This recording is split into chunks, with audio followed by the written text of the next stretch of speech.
There are 3 easy steps in creating your resume link. Let me show you how. Step 1. Register. Go to www.jobs180.com using any browser and click Register Now.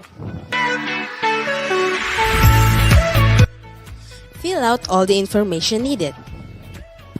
In choosing your resume link, use your full name so that it looks professional and it's easy to recall by potential employers. For example, Antonio Juan de la Cruz Jobs180.com. Step 2. Create and design. When creating your resume, make sure to complete your personal information and upload your profile picture. One of the highlights of the resume link is the portfolio section. In the portfolio section, you can show off your skills by uploading samples of your work like documents, pictures, videos, and your social media links. Your resume link also features different themes and you can upload a cover photo. This is a combination of a cover letter and a social network cover photo. Here is an example. You can also download a copy of your resume link and print it.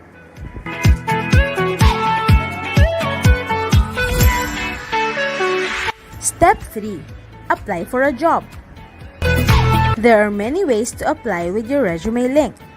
First is browsing the job recommendations in your Jobs 180 dashboard. If you're qualified, click Submit Resume Link. So what are you waiting for? Dress up your next generation resume, stand out brightly among the competitive job seekers in the market, and win the heart of your future employers using Resume Link.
Good morning, everyone. Welcome to Jobs180.com's Marketing Live with Holy Name University. So today, we will be joined by speakers from Jobs180.com, Ernst and Young Philippines, Cognizant, and Inspire. So before we start, may we invite everybody for the opening prayer, followed by the singing of the national anthem.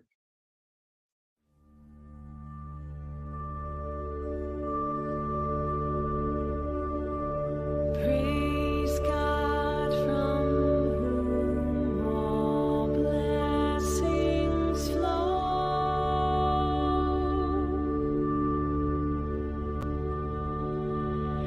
Praise Him, all creatures here below.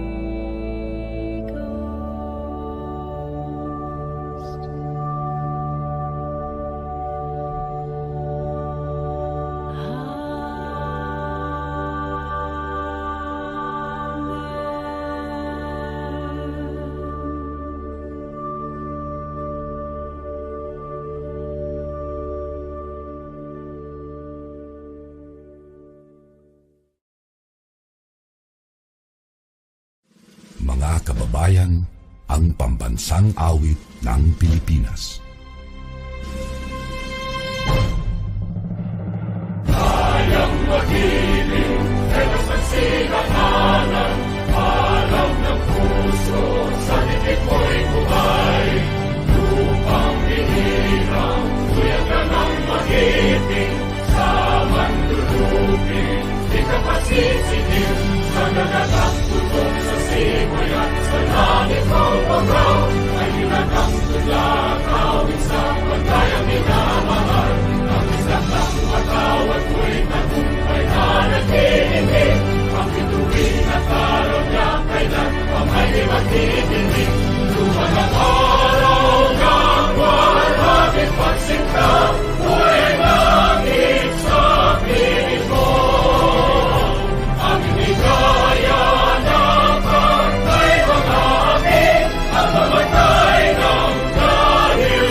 All right, so again, welcome everyone. Are you guys ready? So I hope you all are, and if you are, you can hit the heart react button. I am for now.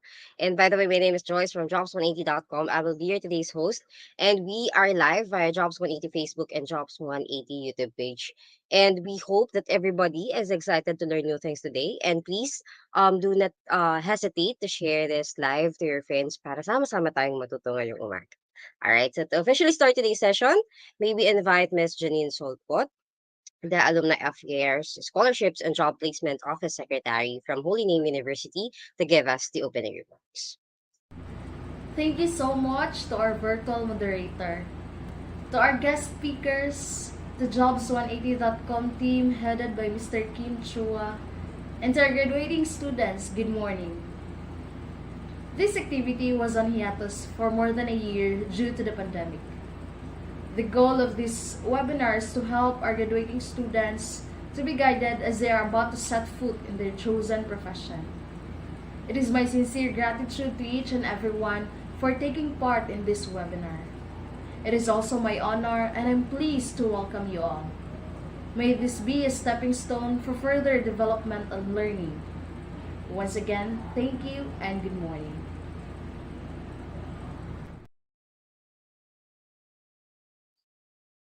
All right, so thank you so much, Ms. Janine. And to our audience, so please comment your name, your year, and your course. And if you have questions later on, please type them in so we can answer them after the talk. And so the Q&A will happen after each speaker's presentation. So as for to secure your attendance, so we'll be flashing the link. Okay, so kind of fill out the form.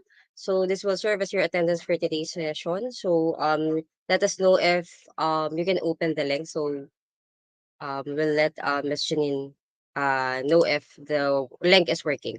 Okay. So again, so to secure your attendance, the link is flashed. Is being flashed on your screen. So kindly fill out the form po. So here's our schedule for today. So we have four topics po for today's session. So first, we have online applications using ResumeLink, which will be discussed by Jobs180.com.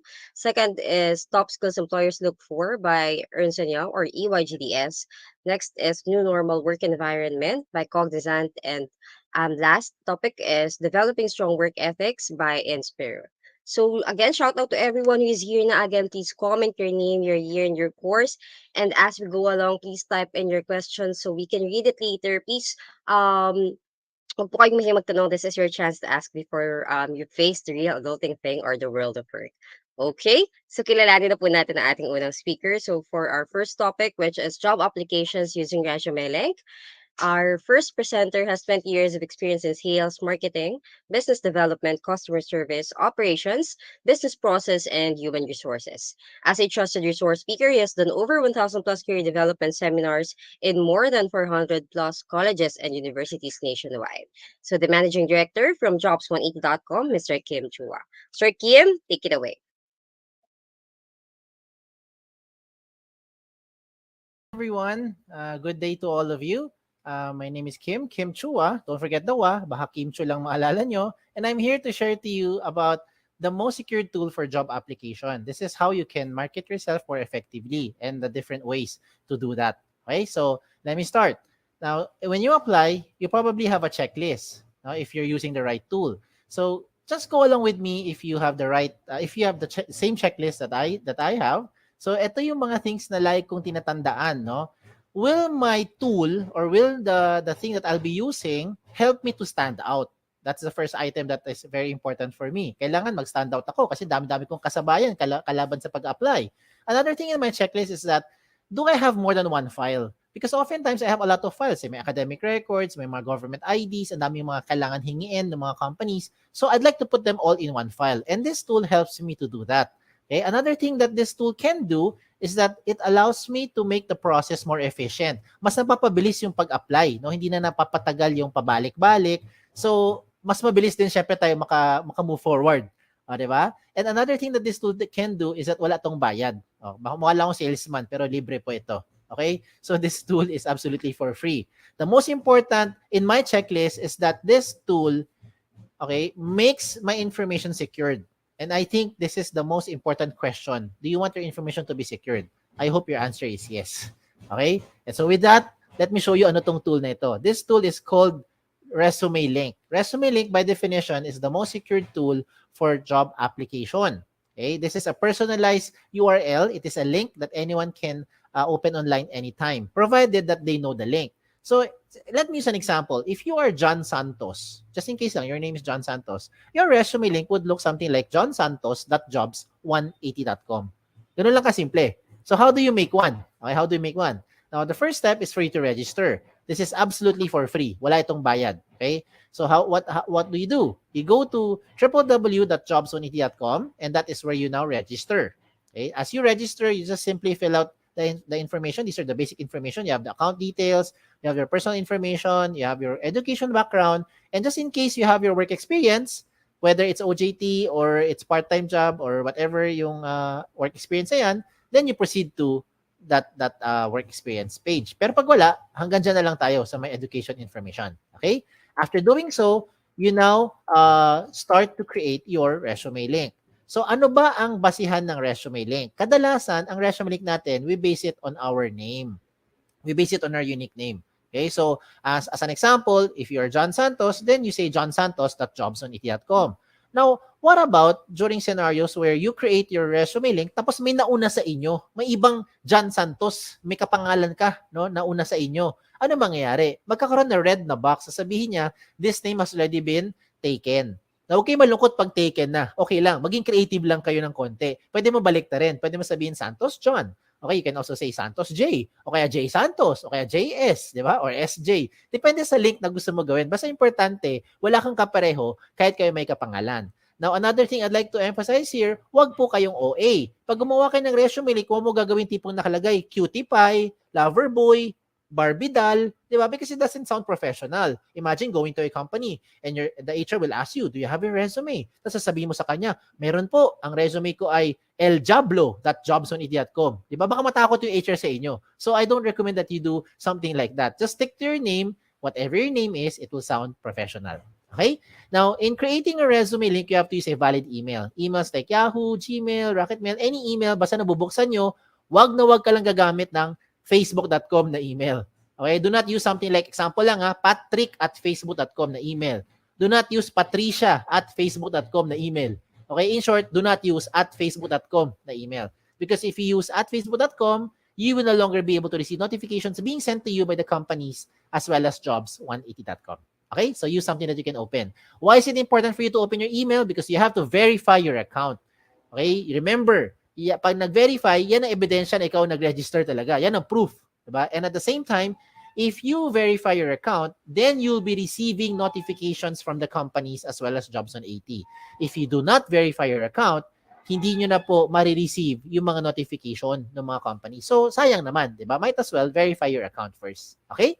Now, you're done with the first step. After you verify. So, ano na ang second step? Ang second step is the most logical of all the steps. You have to complete all the information. Very logical. Sino sa inyo mag-apply sa mga kumpanya, bungi-bungi detalye? Sino sa inyo magbibigay ng resume sa mga HR tapos kulang-kulang details nyo? I don't think you'll do that because you're just wasting your time. Instead, kumpletuhin yung information nyo bago kayo mag-submit dun sa mga companies. Okay? So, step 2, complete the information. And how do you do that? punta kayo ulit dun sa website, www.jobs180.com, and this time, you don't need to register again kasi may account ka na eh. What you need to do is you have to log in. Okay? Now, as you log in, you start to put your registered email or your resume link and then your password. Na ikaw lang may alam. Okay? Ganun lang siya kasimple. Now, once you're inside your account, you start to fill in the blanks. Ganun lang kasimple. Fill in the blanks. So, the things that you see here, yung mga contents, napakasimple lang. Yung mga personal details nyo, lagay mo dyan. Diba? All the information na sa tingin nyo relevant, you put it there. Now, I have some emphasis lang on items na madalas na miss out ito ng mga aplikante. Ano yung mga yon? Sa contact information, you have to put here all the possible ways na pwede kang makontak ng isang HR. Kagaya ng social media handles nyo. Ba't ko nasabi yan? Because in reality is, pag tinatawagan kayo ng mga HR, madalas hindi naman ina-answer eh. Lalo na pag hindi nyo kilala, pag nag-ring yung phone nyo, hala, sino kaya ito? Di ba, hindi mo kilala. Ano gagawin? Hahayaan mo na lang. Di ba? Antayin mo kung may mag-message sa inyo. Eh, paano kung yung HR hindi naman masipag hindi masipag mag-message? Masipag lang siya magtawag. That's why I recommend you put here all the possible means na pwede kang makontak. Kagaya ng social media nyo. Put your Facebook there, yung mga messenger nyo, mga Twitter nyo, iba pang mga paraan, social media handles para mabilis kayo ma-reach out. Diba? Message na lang. Are you available Thursday, 10 a.m., so on and so forth. You get what I'm saying? Diba? So lahat ng paraan, lagay mo dyan. What else do you put here? You also put here yung inyong mga work options. Sa work options naman, you just choose lang, parang yes or no lang yan, parang switch, no? Kung ano yung mga options na gusto ninyo. No, willing to work night shift, willing to relocate, looking for OJT, you can also put it here. Okay? And then in terms of education, obvious naman, yung alma mater nyo, lagay nyo dito. Diba? Yung mga pampakapal ng resume, sa seminars attended, kahit magkopyahan pa kayo ng mga classmates mo, okay lang. Basta lang make sure, alam nyo na pag-usapan doon sa seminar na yon. Pagdating sa certification, ganun din yan. Walang limit sa space yan. Achievements, recommend ko dito is you don't only put yung mga achievement nyo inside the school. Okay? Kasi hindi naman lahat tayo academically inclined. Some of us are not very active sa school, pero active tayo sa mga social civic organization. Diba? So, even if it's outside of the school, you can also put it there. As long as you think it is an achievement, you put it there. Okay? Now, in terms of skills and languages, isa-isahin ko lang yan ha. Sa skills, do not limit your skills dyan lang sa course nyo. Hindi perkat education ng course mo, ang ibig sabihin, ang skills na alam mo lang ay magturo. Hindi perkat accounting ang course mo, ang alam mo lang gawin or ang skills mo ay mag-debit, credit at mag-balance sheet. Diba? So, marami kang alam na iba pa mga skills na kahit walang connect sa course, you can also put it here. Sample, photography, diba? Videography, diba? And all the other things, calligraphy, pwede mo ilagay dyan. Okay? When it comes to languages, I'm sure alam nyo, 2 lengguwahe na. At the minimum, you know English and you know Filipino. If you know local dialect, to be specific, lagi mo Tagalog, Sabacano, Bisaya, Kapampangan, 'di ba? Ilonggo, wala naman limit sa space eh. 'Di ba? If you know foreign languages, put it there. Chinese, Japanese, French, Vietnamese, kung ano man 'yan, ilagay nyo. Because what you're doing is you're trying to market yourself more effectively to the prospective company. Now, when it comes to references, sigurado naman ako yung mga references nyo, kilala nyo. Ang tanong lang dyan, kayo ba kilala nila?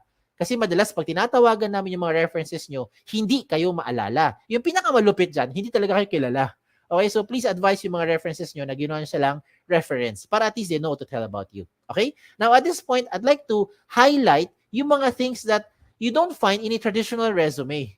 Ano yung mga yan? Diba? Ito yung mga yun. Let me start with the portfolio section. The portfolio section is where you now upload evidence of your skills.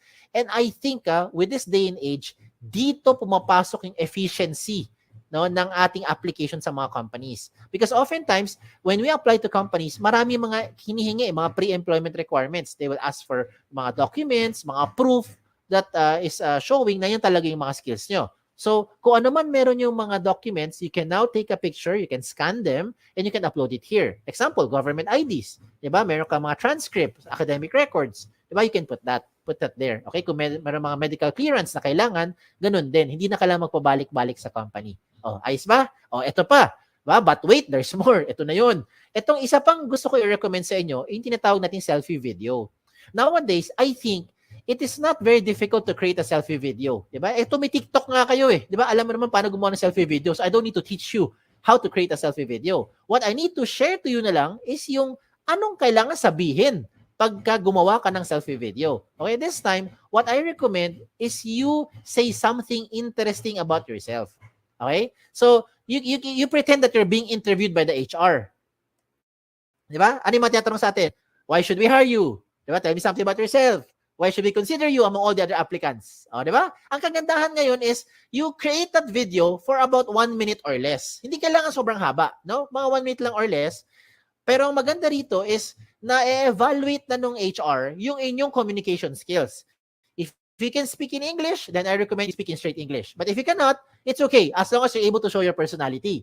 You can also showcase here yung mga hard skills nyo. Ano yung mga hard skills? Kagaya ng mga video na panood ko dati, pinakita nila how to use a soldering iron, how to properly handle a welding machine, diba? How to fold table napkins. O, ganun, diba? So, depende ko ano yung mga skills na alam mo at depende ko ano yung nasa field mo rin, 'di ba, na napag-aralan, 'di ba? So, gusto mo magpakita ka paano mag-balance sheet, pwede rin, 'di ba? Again, it really depends on what you wanted to show dun sa HR. Ang point is, you don't need to travel back and forth para lang ipakita on the spot dun sa HR yung inyong hard skills. And most importantly, hindi na kailangan magkaroon ng maraming aberya, maraming istorbo, 'di ba? Sometimes when we try to contact you for the phone interview, maingay yung background, hindi marinig, 'di ba? Mahina signal, maingay, ano nangyari? Nasa biyahe, diba? Or sometimes hindi magtugma yung schedule. At least with that selfie video, it makes the process now more efficient. Now, another good thing pa with the ResumeLink is that you also upload here your profile picture. When it comes to profile picture, you don't need to go to the studio para magpa-picture. Huwag ka na gumastos. Ang importante lang dyan, tumingin ka sa camera, okay, with plain background, at of course, magbihis ka naman ng maayos, diba? And then, you're good to go. Huwag mo gagawin yung mga nasa right side ng screen niyo. Those samples that I'm showing you, it doesn't look professional. Imagine, di ba, yung mga selfie, mga nilagay ng avatar, yan, hindi, wag nyo gawin yan. Okay, wag nyo gawin yan. It doesn't look nice, doesn't look professional. Okay? Now, another good thing pa with the ResumeLink is that meron tayong tinatawag na cover photo. Ayan, pasintabi sa matatamaan. May iba sa inyo nakikinig ngayon, hindi naman kayo gifted with writing skills. Some of us are having a difficult time expressing our thoughts and feelings into words. So ano pwede mo gawin? You can now use those pictures to represent your personality or to showcase yung inyong skills. Example, look at the one on the left, yung nasa baba. Ano kaya siya? Sabi ni iba, sir, ophthalmologist, optometrist, or eye expert. Yung nasa kanan, yung nasa taas, ano kaya siya? Sabi ni iba, sir, para siyang admin or clerical work. Or maybe makalat kasi tingnan mo yung lamesa ang kalat-kalat. O, di ba? Again, it depends on the interpretation of the person looking at it. This is an example of someone into HR or maybe into psychology. And this one is an example, it's a very good example, by the way, of someone who wanted to say that there is no shortcut to success. Hindi po yan miyembro na Akit Bahay Gang. Okay? Ang gusto niya sabihin, you will be able to reach yung goal mo by taking one step at a time. Oh, di ba? You get what I'm saying now. So I'm showing you good examples para you can draw inspiration from. And I will also show you not so good examples. Ito yung wag niyong gagayahin. Huwag kayong magpapaka-misteryoso. Okay? Maglagay ka ng picture mo dyan. Lalaki man, babae in between, okay lang. Ilagay mo dyan. Member man tayo ng LGBTQ+, okay lang. You put it there. At least alam ng HR who to expect. A lot of times, yung mga pangalan kasi very interchangeable nowadays. Ako mismo, guilty ako dyan. My name is Kim. A lot of people think babae ako, di ba? Eh, pag iba nababasa ko mga resume, ano nakalagay sa resume nila? Chris, nakalagay George, Alex, Sam, Nick, di ba? Joey. I would assume lalaki. Yun pala, babae. O, di ba? So that's why you better make sure you put your picture there. And wag naman pugot yung ulo nyo pag nilagay ng picture. Dapat kumpleto. Okay? Never leave this blank because if you leave this blank, it will not catch the HR's attention. Trust me. Kung ikaw ang HR, wala ka namang ibang makita dyan, malamang mangyayari dito, next applicant na. Okay? And then if you want to catch the HR's attention, do not create something like this. This is just my opinion. I don't think this looks professional kasi ang dating parang tamad, parang happy-go-lucky, no? Parang chill-chill, walang pakialam sa buhay. Again, that is just my interpretation. Okay? So I showed you the good and not so good examples para you'll be guided. Now, you can just play along later on kung anong sa tingin nyo mas bagay sa inyong background or sa inyong sa gusto niyo ipakita sa personality niyo. Okay? Now, let's examine a very good example. Look at this person, itong eye expert. Bakit maganda itong example ng kanyang resume link? Because all the information you're seeing here, kompleto na. 'Di ba? Hindi ka na magpabalik-balik eh. Kung ikaw yung HR, everything that you need to ask or you want to know about the applicant, you already find it here. If you're the applicant, you might as well put everything there para wag mo na antayin pa yung time na hihingiin pa sa ng HR yung mga documents yan. Baka hindi na mangyari yun. Baka may ibang aplikante na mas assertive, nilagay lahat ng mga information na i-process na siya kaagad. Diba? Now, at this point, I know what you're thinking. You're probably thinking, sir, okay nga tong resume link. Kaso lang, baka naman yung information ko nakakalat na sa buong mundo. Baka naman nakalantad na sa buong internet. Ang sagot ay, hindi. Kaya nga tinawag na the most secure tool for your job application. Diba? Bakit? Because you control your privacy settings. Ikaw mismo as an account user or as a ResumeLink owner, ikaw ang may control ng privacy settings mo. And how will that happen? When you log into your dashboard, as you can see in my screen, when you log into your dashboard, you will find the ResumeLink settings. Pagpunta mo sa settings, mapuntahan mo yung privacy settings at dun ka mamili ngayon ng information you want to show or hide in public. So let me use an example. If you don't want to show your birthday, what do? You turn it off. You don't want to show your references, you turn it off. You don't want to show your address, what do? Turn it off. Diba? So yung mga information na in-off mo, hindi lalabas sa public.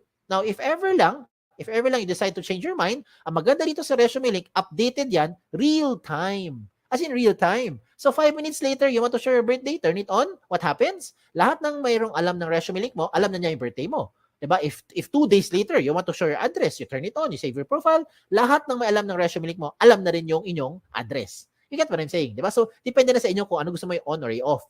If you want to turn off everything, then okay lang. You can just turn off the button. Enable public ResumeLink, off. Wala nang lalabas sa public. Kahit na anong information. Okay? So, yan ang re-remind ko sa inyo. This, the second step is for you to complete the information, and in doing so, please make sure that your profile is interesting, diba? Yung information mo kompleto at updated ang details nyo para mabilis kayo makontak ng mga HR. Now, we go to the last step. Pangatlo na, last step na to. The last step is for you to submit. Now, how will you submit your ResumeLink to those companies?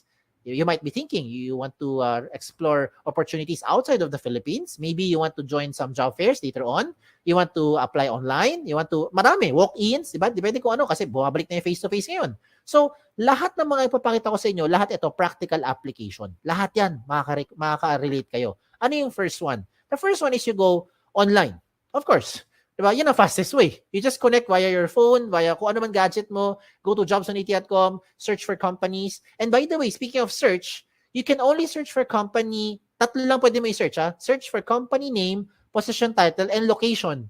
Doon sa search bar, hindi mo pwede ma-search ang ResumeLink. So example lang, ikaw si John Santos, okay? O kaya ikaw si, ako na lang, Kim, halimbawa lang, subukan mo pumunta sa jobs180.com, doon sa search bar, type mo doon Kim. Tingnan mo kung may lumabas. Malamang sa malamang, walang lalabas. Unless may company name, position title, or location na may word na Kim. Other than that, walang lalabas dyan. Kasi hindi siya searchable. So, the only time a company would be able to know your information is if and when you give your exact ResumeLink to that company. So, ikaw may control. Ayos? So, tuloy natin. Okay, tuloy natin. So, if you're going to search for companies, what do? Just go to the website of jobs180.com, search for companies. Kung may lumabas, edi meron. Pag walang lumabas, edi wala. Diba? Ganun lang yan. Huwag natin pilitin magkaroon ng something kung wala talaga. Diba? Okay, so ano gagawin? Tingnan mo yung mga companies. Kung meron kang type, edi gawin nyo, check nyo yung opportunities. After that, you now submit your information to that company. Okay, when you submit your information to the company, it will ask for your profile, for your ResumeLink and password. So ikaw lang magbibigay ng consent dun sa company. Okay? Now another option is for you to send resumes via email. Now there's nothing wrong in sending resumes through email. Ang tanong dito is, how are you sending your resumes through email? Do you do it like this? Do you say, "Dear HR manager, I'd like to apply for the following position. This is my resume." Tapos mag-attach ka ng Word file, PDF file, or whatever file you have. If you're doing those attachments pa, ang tawag dyan, traditional, pampabagal, makaluma. Hindi ko sinabing mali. Ang sabi ko lang, traditional, pampabagal, makaluma. Bakit? Hindi mo kailangan mag-attach anything anymore. If you're going to write an email and send your resume, just simply type your resume link there. "Dear HR manager, I would like to apply for the following position. This is my resume. In this example, Antonio Juan de la Cruz, jobs180.com, send. Tapos na. Ganun lang kabilis. Diba? Whatever changes you need to do, you put it inside your resume link. You don't have to keep on sending another attachment. Paano kung imagine mo na lang, nag-attach ka ng Word file, diba? Ng PDF file. Tapos nagpalit ka ng address, nagpalit ka ng phone number. Ano gagawin mo? Email mo na may HR. "Dear HR manager, I'm sending you my updated resume." Ganun ba? Paano kung 2 months later, lumipat ka ng bahay, iba na address mo, send ka ulit ng bagong resume? "Dear HR manager, I'm sending you my updated, most recent resume." I don't think you'll do that. Kasi kung ganun ang ginagawa mo, sayang sa oras yan, nakakapagod sa part mo, lalong-lalo naman sa part ng HR, mas nakakapagod to keep track kung saan dyan yung pinaka-updated na attachment or pinaka-updated na resume ng aplikante. And this time around, if you have your resume link, all you need to do is just update your resume link at lahat na may alam ng resume link mo, makikita nila yung pinaka real-time update ng profile or information. Ayos ba? Ayos ba? Sige, another one. For those who wanted to use a hard copy, gusto mo talaga may hard copy ka when you apply to those companies, you want to give something, then this is also possible. What do? You go to your dashboard inside your job seeker account, then you can print your resume link. Mamili ka lang, 1 column or 2 column version. Either way, the system will try to compress everything into 1 page. O di ba? Maginhawa sa buhay. So kung gusto mo talaga mag-apply sa mga kumpanya, hindi mo na kailangan mag-prepare ng maraming mga pages. Minsan, di ba, yung mga aplikante, mga 2-3 pages ang isang set ng resume. Palibasa, yung font size 45. Kaya umaabot ng 2-3 pages. O di ba? Pero this time, the system will try to compress everything na into 1 page. Just in case you really want to have a hard copy. O di ba? Tipid. Okay? Another thing pa for me to encourage you to do is you use resume link cards. Resume link cards. Ano tong resume link card? Kung sa mga nagtatrabaho na, tawag namin business card. Sa mga nag-a-apply, tawag dyan, resume link card. So in one piece of paper, whether short bond or long bond paper, you can now design it your own way. You can design it, depende kung ano ang gusto mo, pagiging creativity mo. Ikaw bahala. You can make 10, 20 sets of cards. Depende sa laki or liit. Diba? Kasi laki ng index card or kasi liit lang ng mga normal business cards natin. Diba? So, depende. So, maybe in one long bond paper, you can make 10, 20 sets of cards na. And so, after you have it printed out, pwede ka na ngayon maggupit-gupit. Gupit-gupit na lang. Diba? 10 or 20, bawat kumpanya, you can now start to give that as a hard copy. Hard copy pa rin naman yan eh. But this time, why am I encouraging you to use resume link cards instead of the traditional long bond or short bond paper? Bakit? Una-una, tipid. Diba? Because of course, right now, eto, tipid. Kasi if you're going to apply to 20 companies, you don't need to print 20 sets of long bond papers. You just need to print one long bond paper and cut 20 small pieces of resume link cards. O, diba? That's for the cost side. Tipid na. Pangalawa, at mas importante, security of information. Diba? You want to have peace of mind. Paano ko nasabi yan? Kapag ikaw yung nagbigay sa isang kumpanya ng long bond paper or short bond paper, example lang, no? It's a traditional resume. And for some reason, nilipad ng hangin. Okay? Nilipad ng hangin. Hindi mo kasalanan. Kasalanan ng hangin eh. Diba? May nakapulot na stranger. All your information, alam na nung stranger. Tama? And you cannot deny it because you know what I'm saying is true. Diba? Hindi mo kilala pero alam niya yung buong details mo. Now, using your resume link card, same scenario. Nagbigay ka ng resume link card sa company, nilipad ng hangin ngayon. May na stranger na nakapulot, okay lang. Bakit? Kampante ka.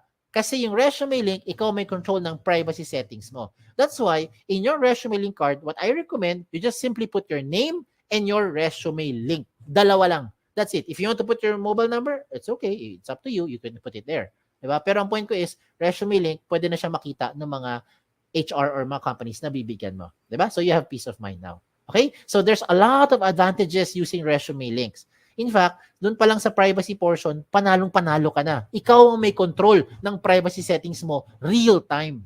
Pagdating sa speed of hire, it becomes faster and more efficient because whatever you want to show the HR, you just attach it there. Whatever the HR needs from you, they just ask from you.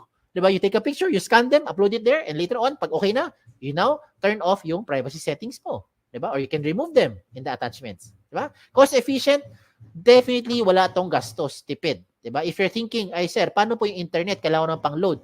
Pwede ka maging resourceful. Connect lang tayo sa mga libreng wifi. O, diba?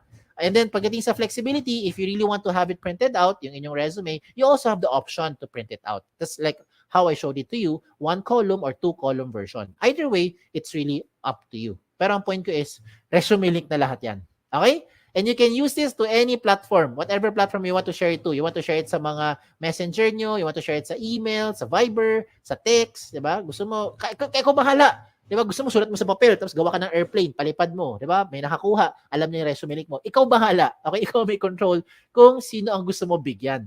Okay? You don't have to use your USBs anymore. You don't have to save it sa hard drive. Baka mawala pa yung USB nyo. Delikado. Diba? Wag na. Baka kung ano pa makita ng mga nakakapulot ng mga USB na yan.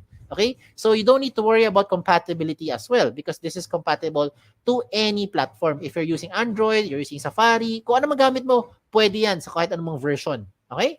And so, just to promote lang, if you want to be part of our team, we're also hiring. Mismo sa jobs180.com, we're hiring for several opportunities, several vacancies yan. Check out na lang yung aming jobs180.com/jobs180 na page. Okay? And by the grace of God, shout out lang ako, Right now, we have more than 400 plus colleges and university partners nationwide, from north all the way to the south of the Philippines. Thank you, Lord. O, diba? Ang kinalat namin, hindi lang virus. Biro lang. Kinalat namin resume link. Yan ang kinalat natin. So, a lot of schools now, including your alma mater, are now using the resume link. So, I hope it doesn't stop here. No? You become a blessing to others as well. If you have friends, you have yung mga relatives mo, na sa tingin mo kailangan nitong tool na ito, you can share it to them. Wala namang bayad eh. Libre naman yan. Okay? And so, as we close this portion, I'd like to discuss some of the frequently asked questions. Baka ito yung mga agam nyo or ito yung mga questions na gusto nyo tanungin. Sagutin ko na muna. Okay? Unang tanong, can I give my resume links to companies who do not know about jobs180.com? The answer is absolutely yes. Basta alam nila eksaktong link mo at ikaw may control, sino bibigyan mo nun? Ikaw lang ang magbibigay, diba? So ikaw lang may alam sino binigyan mo. Okay? Now, second question, is it the same as other job platform kagaya ng JobStreet, LinkedIn, or any other job site? The answer is no. May dalawang pagkakaiba. And let me use an example here. Let me do a shout out to JobStreet, no? Because I think you guys know what JobStreet is. So, shout out lang to them sa mga nasa JobStreet. If you're using JobStreet na resume, you can only apply to companies who are using JobStreet.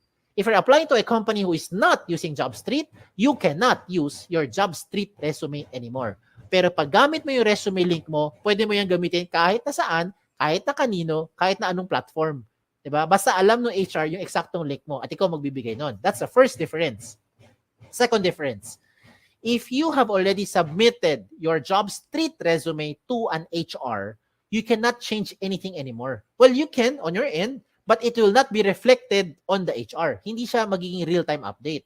Comparing it to resume link ni Jobs 180, you can update it real-time. 2 days later, 5 minutes later, 6 weeks later, ikaw bahala, anytime nag-update ka ng information, lahat na in-update mo, dagdag bawas, will be reflected real-time across all na may alam ng resume link mo. Okay? So those are the two major differences. Now, pagdating sa pangatlong question, yan ang pinaka-simpleng tanong. Can I keep my information secured? I hope by this time na-convince ko na kayo na ito na ang pinaka-secured na job application platform. Okay? So, use your resume link. Number 4 question, I think is the most important question. How often should you update your resume link? The answer is every time. Every time na meron kang babaguhin. Okay? Every time na meron kang babaguhin. Lalong-lalo na yung contact details mo. Kasi imagine, binago mo lahat. Binago mo yung work experience mo, nagkaroon ka ng awards, nagkaroon ng achievement, hindi ka naman makontakt ng HR.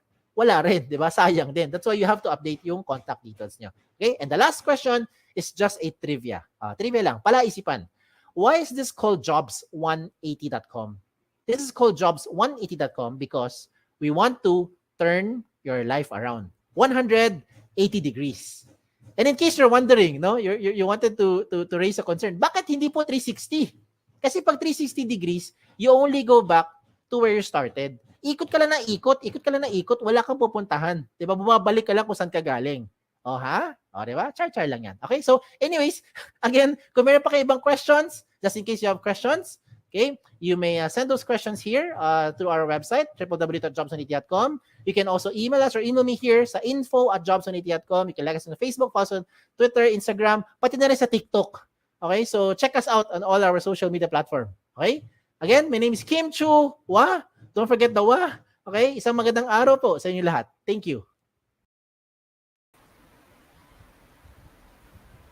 All right, so thank you so much, Mr. Kim. And now we are opening the floor. Ayan, for questions. So if you have questions, Holy Name University, now this is the time to ask. Ayan, huwag po kayong mahiya magtanong. This is your chance to ask. We have 4 speakers for today. So sayang po yung opportunity to ask the expert. Ayan, experts. And so if you have questions, guys, you can post it on the comment section. So, and we'll try to answer all your questions. So, checking the comment section. So, as per now po, while waiting Sir Kim, so I'll be asking a few questions. So, first question is, can a fresh graduate increase their chances in getting a job with good resume? How will the, sorry Ma'am Joyce, nag-chop lang bigla. And can a fresh graduate increase their chances po in getting a job and faster with a good resume? Of course, with a good resume, the chances, kasi ganito yan, di ba? Pantay, lahat naman plain field eh. Parang, if you look at it this way, pare-pareho tayong Pare-pare tayo sasabak sa laban. Ayan, 'di ba? Pare-pare tayong fresh, wala tayong experience, no? As in fair and square sabi nga. Ngayon, anong lamang mo? 'Di ba? Ang lamang mo is when you go to the battle, when you have your example lang prepared ka kasi marunong kang makipag-combat battle, ganun. O meron kang dalang equipment, meron kang armor, 'di ba? Meron kang pangsangga, meron kang pang batuta, o 'di ba? Kumbaga kahit papaano dun yun yung mga ano mo mga pang ano mo panggamit mo sa pakikipaglaban, 'di ba? Now ito ibang laban ang ginagawa natin. When you go to the real world of work, sabi nga nila when we go out there, kung lahat tayo fresh grad, we need to have something, 'di ba, to at least shield us, 'di ba, with whatever it is that will be asked sa atin. And usually the interview is the portion where the HR will grind us. Doon tayo gigisahin doon tayo kikilalanin ng HR para magkaalaman kung papasa ba tayo dito sa company. So in this case, for having a good resume link, when you are able to complete all this information and like what I've shared to you, yung mga tips dito po kanina, lamang ka na compared sa isang isang aplikanteng hindi nag-prepare pag pumunta sa interview. O, di ba? So, yun. So, I hope nasagot ko yung tanong mo, Ma'am Joyce. Yes, sir. Mhm. So follow-up question, sir, is what would be the consequence or employer's notion po about submitting resumes na incomplete? Ayan, Ano incomplete ang resume, consequence? information, yes, sir. Ganito yan. When you submit your resume, tas kulang-kulang information, first of all, I'm speaking as an HR to first of all, paano ka maintindihan ng HR? Paano siya magpo-proceed kung yung details mo kulang-kulang? Ayan, yan yung una. The only way that they will be able to proceed is dalawa lang yung way. Una, pikit mata, bahala na si Batman, no? Tawagan ko na tong aplikanteng to, tsaka ko na lang kilalanin. Okay? That is if they will have that time and the chance no to do that. Sa dami-dami na aplikanteng pwede mag-apply na kumpletong detalye, ba't nila uunahin yung aplikanteng kulang-kulang detalye? O kayo na lang mag-isip no sa mga nakikinig ngayon. Now, the other thing that will happen here is kapag kulang-kulang details mo, then most probably you just wasted an entry. Kumbaga sa raffle coupon, 'di ba, sabi nga nila the more chances of winning is where the more chances you submit. 'Di ba? Ito naman nag-submit, nag-apply, kulang-kulang lahat ng detalye mo, di yung chances mo hindi rin dumadami. 'Di ba? Kasi the fact na nagsasubmit ka kulang-kulang, wala rin, 'di ba? Mas maganda pa yung konti lang sinubmit mo pero kompleto detalye mo, the chances will be higher than submitting yung quality ay yung quantity, kumbaga ang dami mong binigay quantity pero wala namang quality yung resume mo, yung resume link mo, wala rin mangyari. So, 'di ba? I'd rather focus on the quality aspect, 'di ba? Pag mag-apply kayo. Ayan. So, yan ang reason. Dapat kumpletuhin yung details niyo. Okay? Share ko lang din, sir, kasi kahapon may talk with ICCT. So Mm. kasama namin yung HR manager from Go Salads. So, 'pag may nagsa-submit daw po ng resume na incomplete, automatic daw, tinatapon nila yung resume. Next. So, ano O, pang ano daw, magsasayang lang ba ng oras yung HR, 'di ba? Wala namang yun. information. So, O, 'di ba? why bother? Straight from the horse's mouth, sabi nga. Sabi nga ng HR, aanhin pa niya yung Sayang po papel yung na ano, yan o resume nyo. O, tapon na. O, kita nyo? 'Di ba? O, sayang nagsayang yung lang time, kayo ng sayang yung papel. effort kung incomplete Oo. rin yung resumes na ipapasa ninyo. Mm. Ayan, so thank you Ako so much, nga, sir, for sinasabi ko answering. nagbakasakali pa 'di ba? Baka tawagan pa kayo. Pag 'di ba ito wala na pala, wala nang bakasakali, ito tapon na. Tapon agad Ayan. daw sa kanya, sir. So, Oo. wala na, hindi niya napapansin. So, thank you so much, Sir Mm. Kim. So, another question, Sir Kim, is what are the common mistakes in creating resumes? Like putting borders, ayan. Also, same questions po inask kahapon. Sir Putting Kim, borders, Miss you mean Joyce, to put ah, borders po. Ayan. alam mo Ayan. hindi Same yan questions, ito pero actually, sir, common mistake talaga, sir, in creating resume. Ayan. ang sa akin kasi ito yung perspective ko diyan, no. Wala yan sa kulay, sa bango, sa may glitter pa yan, may music pa yan. Pagbukas mo ng resume, may pop-up pa, may hologram. Sabi nga nila, may glitter-glitter, di ba? May border, whatever, no? May, gusto mo, pagbukas mo, meron pang nakatayong Lego, di ba? Ganon. Hindi naman yan yung importante doon. Siguro, on one aspect, you're able to catch the attention. Yes, yes, so check tayo dyan, na-catch mo attention. Pero aanin mo yung attention pag wala naman nilalaman. 'Di ba? So there's really no point in submitting something na nahuli mo atensyon tapos 'di ba? Parang titinignan ng HR, oh, ano laman nito? Ah, wala rin. Oh, glitter lang pala 'to. Sabi nga ni Ma'am, tapon 'yan, 'di ba? Tapon din. Sayang, 'di ba? Sayang yung effort. So, for me, it's not really about those borders. It's not about the margin. But what's important is when you use resume link, ito, I'm just trying to put it here in resume link. You don't need to worry about the margin, the borders, or the font size, even the alignment. Wala nang ganun. Kasi all you need to do is put everything in your resume link. Pag nandiyan na sa loob ng resume link mo, print ka na lang. Mamimili ka lang kung 1 column or 2 column. Tapos ang gagawin nung system niya, ng Jobs 180, i-compress na lahat into 1 page. Naka-auto-align na yan, may margin na. Kumbaga, wala na siyang margin. May invisible margin, of course. Diba? Naka-ready na yan. Na-maximize na yung 1 page. So, yan para sa akin. No? Parang to make it practical. Sabi nga, to make it practical. Ayun po. Yes, sir. Diba? Tsaka template ready na siya. So, hindi yun yung naiisipin kung ano susunod sa personal information. Contact number ba or ano ba, work experience. Basta Diba? fill in the blanks. May Oo, ganung basta. moment Oo. eh. Ayan. So, thank you, sir. So, another Tama. question is, how can a candidate ensure the security of personal information when shared with potential employers? How can the applicant ensure the Applicant security? Yes, sir. Okay. So, when you look at how the resume link is designed, unang-una, yung information, ang may control lang nito si job seeker or si user, as we call them, no, user. Whether you already have a job or you are currently, let's say, using it for job application. So, depende kung anong purpose na. Basta si resume link owner, yung account owner mo, kayo po ang may control 100% na information na ilalagay nyo or tatanggalin nyo. Kayo may control. Okay? Yung unang-una. Pangalawa, to add the layer of security there, you have the option, if even if everything is in your resume link, you have the option now on which to show or hide in public. Halimbawa, sabi ko kanina, no, ayaw mo pakita birthday mo, so pwede mo tanggalin. I mean, hindi tatanggalin, lalagyan mo lang off. I-off mo lang, turn off mo lang yung birthday. Turn off mo yung address, turn off mo yung age. Example, turn off mo yung mga info na ayaw mo lumabas.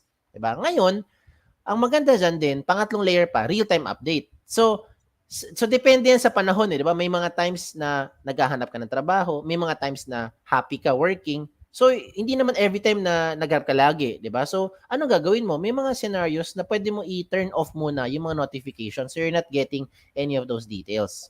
Or invitation, I mean, from the companies. Now, later on, pag ready ka na, maghanap ulit, pwede mo turn on. So you get a lot of other invitation, di ba? Yun. So in terms of other security pa, yung maganda example ko nga kanina, yung nagbigay ka sa kumpanya, kung kinumpare mo apple to apple, dalawa, no? Yung binigay mo yung hard copy mo, Word file, PDF file, o naman yung file na print out mo, all the information is there. Pag sinabit mo yan sa kumpanya, wala na.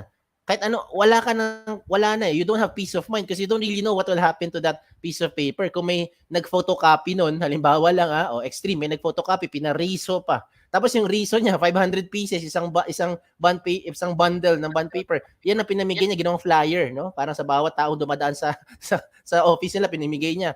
Wala ka ng control saan mapupunta yung information mo. Nakakalat na yan. Now, using resume link, again, side-by-side comparison lang, using resume link, even if it's a printed version, yung resume link card, kung tawagin, unless lahat ng info dito, nilagay mo rin sa loob ng card, ibang usapan na. Pero syempre, hindi mo gagawin yun, di ba? Yung sa card mo, nakalagay lang doon, halimbawa, resume link lang, tsaka pangalan mo. And maybe at the most, your number. Di ba? That's it, your phone number lang. O di, pag binigay mo yun sa mga kumpanya, secured ka kasi ikaw nag-control ng info mo kung anong gusto mo ipakita or itago. Real time.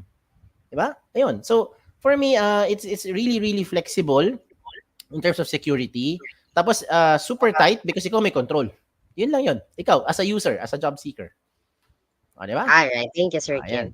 Ayan. So, another question, Sir Kim. So, madami na ngayon today naglipaan. Actually, merong other than resume link, may mga template, resume builder, sir. So, for you, Sir Kim, what is the best thing about RL? Yung best feature ni Jobs 180 Best resume? feature ng resume link is updated siya real time at saka yung security.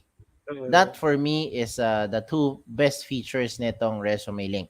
Real-time update because you control whatever you want in terms of the security, you control whatever you want to show or hide. And then yung pagbigay mo sa mga kung sino bibigyan mo, yun lang makakaalam ng information nyo. So that for me are the two best features for the resume link. Yan. You have to try it for you to know. Kasi kahit anong kwento ko dito sa mga nakikinig kung lahat yan in-imagine nyo, wala mangyayari. 'Di ba? Gawin nyo. 'Di ba? And once you do it, then you realize. Then come your job fair or job hunting season, gamitin mo sa pag-apply diyan po sa Bohol, no? Marami tayong mga company partners diyan. Pagka pumunta kayo sa Cebu, tatawid lang kayo. Yan, you can also apply to companies sa Cebu. If you want to go elsewhere in Dumaguete or kung saan man, no? Sa Manila, sa buong Pilipinas, or even outside of the Philippines, you can use the resume link. Yan. So, yan ang kagandahan. No?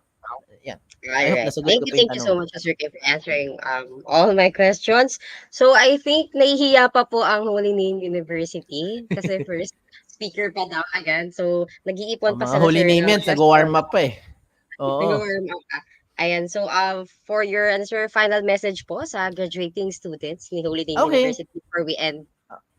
Okay, Um, ako ang paalala ko lang is always keep trying, 'di ba? Pag kayo ay nag-apply, always try, submit and submit, apply and apply. Wala naman pong bawal sa dami ng kumpanya pwedeng applyan. Wala naman pong hindrance no sa location na pwede niyo applyan. Hindi porket kayo nasa Bohol, hindi na kayo pwede mag-apply sa ibang lugar outside of Bohol, 'di ba? So pwede, no? Even gusto mo apply kayo sa Pampanga, apply kayo sa La Union, 'di ba? Apply kayo sa Mindanao, 'di ba, sa Davao. Pwede naman lahat pwede mo applyan. Kasi lalo na sa panahon ngayon, may work from home setup, may hybrid setup, 'di ba? Ayan, mamaya di-discuss na isa sa mga speaker natin yung mga ganung mga options. So, you can kumbaga wala nang barriers eh. Wala nang barriers, no? So, keep applying and never give up until you are able to find that job. Now, para sa akin, wag naman yung apply na bahala na.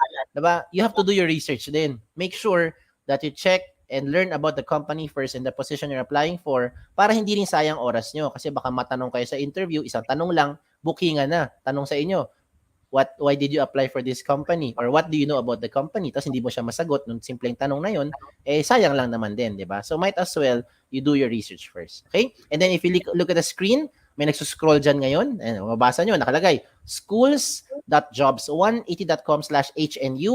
Puntahan nyo po yung link na yan. Marami pong mga companies. Most of them are partner ni Holy Name University. And then kung gusto niyo mag-apply sa Jobs 180, pwede rin po. You can also check out sa jobs180.com na website. Okay? So yan lang po. And good luck to everyone. I hope to see everyone soon. Thank you. all right. Thank you so much, Sir Kim. Maraming salamat po. And again, guys, if you'd like to know more about jobs180.com, you may visit our website. Again, it's www.jobs180.com, or you may visit your school site. So it's schoolsjobs180.com/HNU. Please, wag po kayo mahihimang magtanong. This is your chance to ask. Ayan, so we still have three speakers left for today's session. So ask nyo na yan, guys. Okay, so or kung nahiya kayo, you can ask Miss Janine, ayan, to relay the questions to us. Ayan. So don't worry, guys, we'll try to answer your questions. Kung ano mang questions na meron kayo sa speakers natin for today. Okay. So and may also remind everyone that aside from your attendance, so there will be an evaluation. So we will be flashing the link later po. This will also serve as your attendance for today's session. So to secure your attendance, you will be filling out two forms po. So the attendance link and the evaluation link. Okay. So moving on to our next topic. Ayan. So our next topic is top skills employers look for when hiring. So our next presenter is Miss Yale has been in the industry for more than 10 years and handling different facets of HR. She started with outbound sourcing, then moved to end-to-end recruitment processing to facilities and employee relations, talent marketing, and now handling university partnerships and linkages. So the senior associate, talent attraction and talent acquisition from Ernst& Young Philippines, Miss Marielle December Palomares. Hi, Miss Yale. Good morning po. Hi, Miss Joyce. Good morning. Hi, Miss Yale. Hello. Can you hear me? Sorry, nakataas pala yung mic. Can you hear me clearly? Yes, ma'am, loud and clear. Can we Okay. now test your screen po? Okay. Can you see my screen right now? Yes, ma'am, it's up. So if you're ready po, I leave it to it. I'll be back after your presentation for the Q&A. Good luck, ma'am. Okay. 20 minutes. Okay, thanks, Miss Joyce. Okay, so good morning, everyone. Again, I'm Marielle. You can just call me Yel. I'm part of EY or Ernst and Young Global Delivery Services Philippines. We're actually one of the big four accounting firms worldwide. So please feel free to Google us and check out our website if you have time. But before that, of course, I'm here to discuss top skills employers look for when hiring. And this is updated as of 2023. Okay, so I hope you learn a thing or two for this session, for this webinar. And I hope you'll have insightful questions later on. Okay, so there. But I'll be asking you first a question so that perhaps you can um, internalize, analyze, be a bit self aware. Okay, so could your career journey be as unique as you are? Okay, so of course, it's only you who can answer that, and it's only you who can customize your career journey, your career path. Okay, so because here in EY, the exceptional EY experience, it is yours to build. So we believe that the better the question, the better the answer, the better the world works. Because if you're able to check out, realize things, you'll be able to help us build a better working world. Okay, so how would you be able to help us do that? Okay, so by being part of EY, of course. So, and how can you be part of EY? So at least you need to have these common what they call this qualities, which we often not just EY but most of the companies look for in a candidate. Okay, so first off, you need to be tech savvy.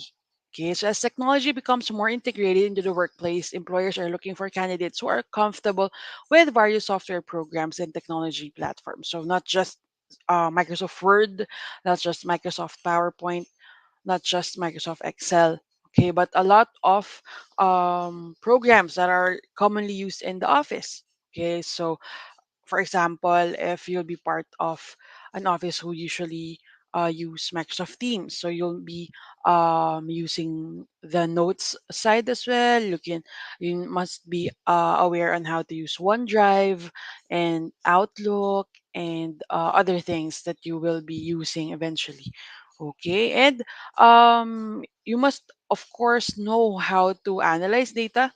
Okay, if you are aware of digital marketing tools, not just social media platforms, but other marketing tools out there, that's also a plus, right? So, because if you're more knowledgeable in terms of the technology nowadays, you can it seems that you'll be able to adapt if there's a new technology again in the office. Like us in EY, I think just last year we just used a different platform entirely for the office. So we were trained to use this certain platform that now we're using for a different platform for you for our time in and time out, for our reimbursements and all. So must be able to um, tweak your mind to be open to whichever technology um will the office be using, eventually.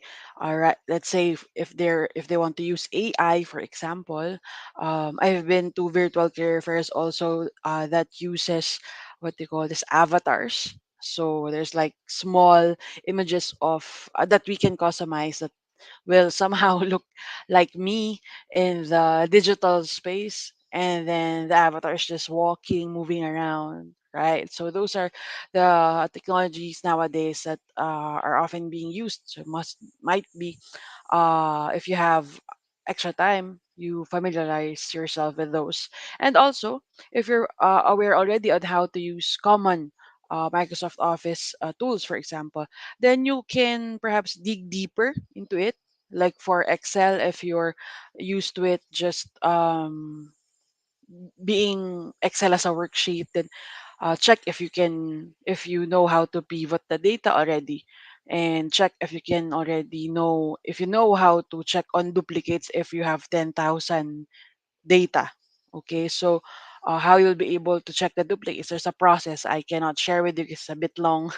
It will take us several minutes for me to teach you to do that, but you can check it out online perhaps on how to maximize Excel. So there.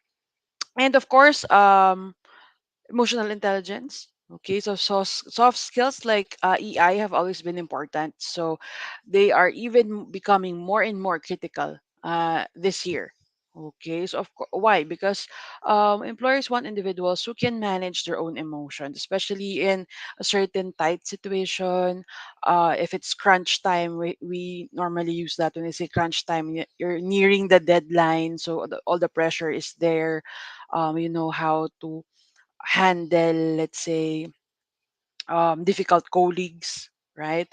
Are you the type of person who'll just burst, who'll just shout if you're already so pressured, and then there's this teammate who's even adding on to the challenge of the task? So how would you handle that, right? Conflict management. So need to make sure that you have a strong emotional intelligence. Okay, so that you can remain professional, you can remain calm, okay, and still do your task well, okay, above and beyond what is expected of you. Okay, next is critical thinking. Of course, it's also in high demand. Actually, this is in high demand ever since. So employers want individuals who can analyze information, not just analyze, but evaluate data, solve problems effectively. Okay, so regardless if you're not into the leadership role yet, since you're going to be part of the, of course, entry level post once you already apply for a job. But of course they'll be checking if you're able to evaluate data, and you're a problem solver. Normally people put that in their CVs, right? Like effective English communicator, problem solver, team player. So of course you need to prove that. It's not just simply written in your resume or in your CV just so you have something to put on there. So you need to make sure that this is prevalent, okay, that you can prove that you really have or you can do critical thinking in even mundane tasks. So there. Adaptability, like actually I kind of passed through this a while ago during the tech savvy part. So how adaptable are you? So right now you need to be really versatile in terms of changing situations, changing platforms, for example. Okay, can you adjust to work environments, to different business models? Because companies nowadays, they of course do their own research. They have the research and development team who can check if they need to adjust their business models, if they need to use a different technology, if they need to improve work environments. Like before, we're in a pure work from home setup during the pandemic, and right now we're already in a hybrid setup reporting. Well, for me, for I'm required to report once a week. Okay, for some of our team members, they are required to report twice a week on site. Okay, so of course it's slowly adjusting. I'm sure during in your school as well, you have several incidents that you need to adjust. Okay, so from purely studying online, right? I'm not sure if in your university right now you're already 100% reporting in school or doing face-to-face classes. Okay, but well, for my daughters, they are having their face-to-face classes Mondays to Thursdays, and during Fridays they are studying at home. Okay, so there. So you need to make sure that you'll be able to quickly adapt to situations. Okay, and if you're having problems or difficulties with the change, and of course your supervisor are there, your colleagues are there to assist you. I'm sure the company will be providing several sessions, training sessions, or perhaps boot camps, so that they can impart the knowledge faster, better, and ensure that you're able to really absorb um, the new technology or the new process. Okay, next is communication. Okay, especially in EY, this is very important. Okay, strong communication skills have always been important, but they are even more critical in today's fast-paced business environment because in EY is a multinational company. So again, we're part of the big four accounting firms worldwide. Okay, not just in the Philippines but worldwide. So we handle clients as far as Poland, UK. Okay, so if you don't have strong communication skills, there will be a certain gap with your colleagues and with your clients. Okay, so of course, employers want individuals who can communicate effectively, regardless if it's verbally, via email, via video call, okay, or video conferencing, okay, which includes, of course, active listening skills and the ability to provide constructive feedback. So when we say active listening skills, you just not simply the talker. Okay, you need to make sure that you know how to listen first, because there's a tendency that you might be blabbering and what you're telling is really not connected with what was being discussed. Okay, so we don't want to be misunderstood, right? So we want our opinions to be out there, our ideas to be out there, but you need to make sure that you're you were able to grasp the gist of the let's say the meeting or the topic that's being discussed. Okay, especially during an interview, for example. Okay, let's start with an interview. So you need to make sure that you understood the questions of the interviewer before you answer. Okay, so and for example you weren't able to hear it clearly, feel free to ask. Don't be scared. Don't be afraid to ask them to repeat the question, especially if the line is cutting off, rather than just answering out of nowhere, right? Because you might be misunderstood by the recruiter that you, let's say, you aren't able to understand things clearly. Okay, and they might question your comprehension skills. Okay. However, what happened was the signal was just in and out. That's why you weren't able to hear them. But they thought that you were able to hear them because you didn't actually ask for them to repeat the question. Okay, so don't be scared to do that. If it was really unclear, or the question surprised you, and you might think or you're in doubt that you're able to really get what they're trying to ask you. So ask again. Okay, ask them to repeat the question. Okay. Same with what do you call this? During, for example, I'm sure in school, same thing. If you're reporting, let's say you have an assignment or your group work, then you need to report, right? So of course you need to actively listen for questions of the audience, right? So that you'll be able to answer. Okay, so there. Again, this is very crucial, especially if you want to be part of a multinational company or companies who handles international clients, okay, like EY. So you need to practice your communication skills both verbally and written, or let's say how to write a formal email, for example. Okay, so there. Creativity is another. So of course, automation is replacing many routine tasks, which is actually a plus because instead of doing this routinary task that AI can actually do for us, then we can do things that are more beneficial to the company, more crucial, more like a task that needs more of thinking, of critical thinking, of creativity, right? So because of course the AIs cannot think for us. They just do this and do that, manually, or whatever code we type in, that's what they do. But they don't analyze things. They don't think of anything that they can add or add value to the actual task. Okay, so employers, of course, want individuals who can think outside of the box. Okay, and come up with new ideas to solve problems and improve processes. So, especially in EY, we're open to ideas. We're open to suggestions, regardless if you're, let's say, a new hire, and then you're able to notice that it's better if we do this. I think it's faster if we do this. We can, let's say, create or we can able to produce more or better results, faster results, if perhaps we can streamline this.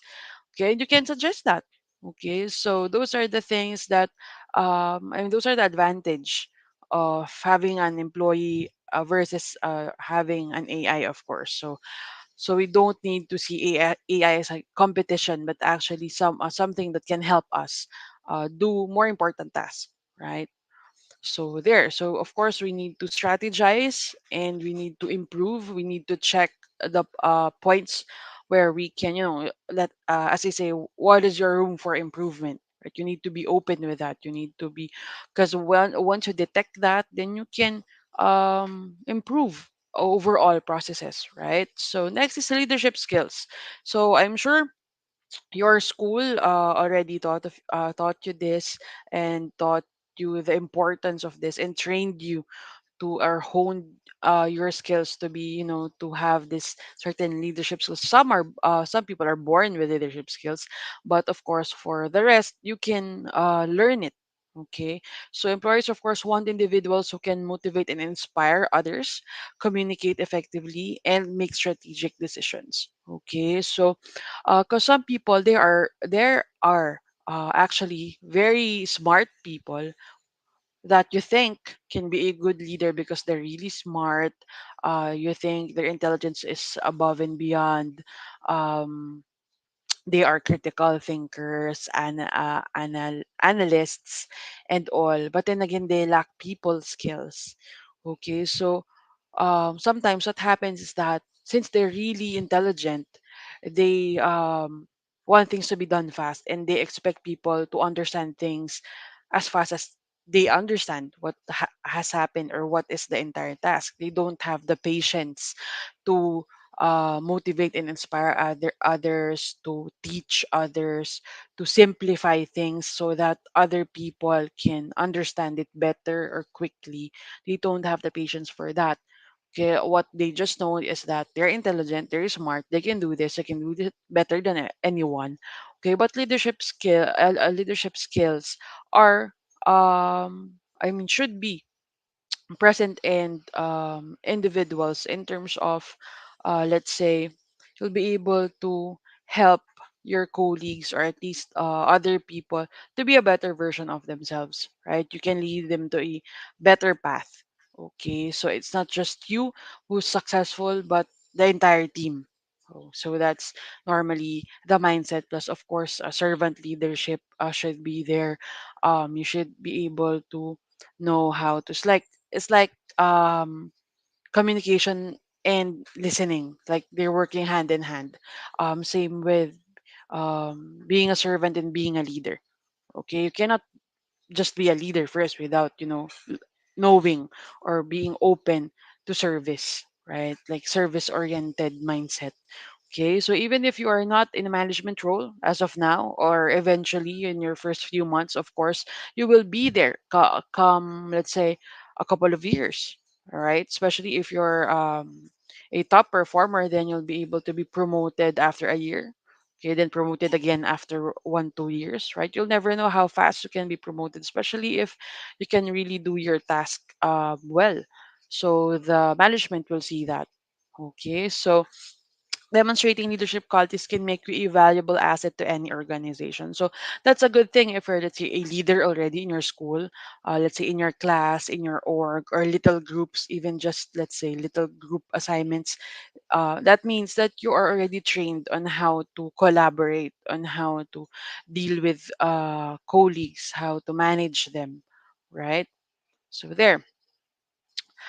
So my last question will be, will your mindset take you further than your skill set?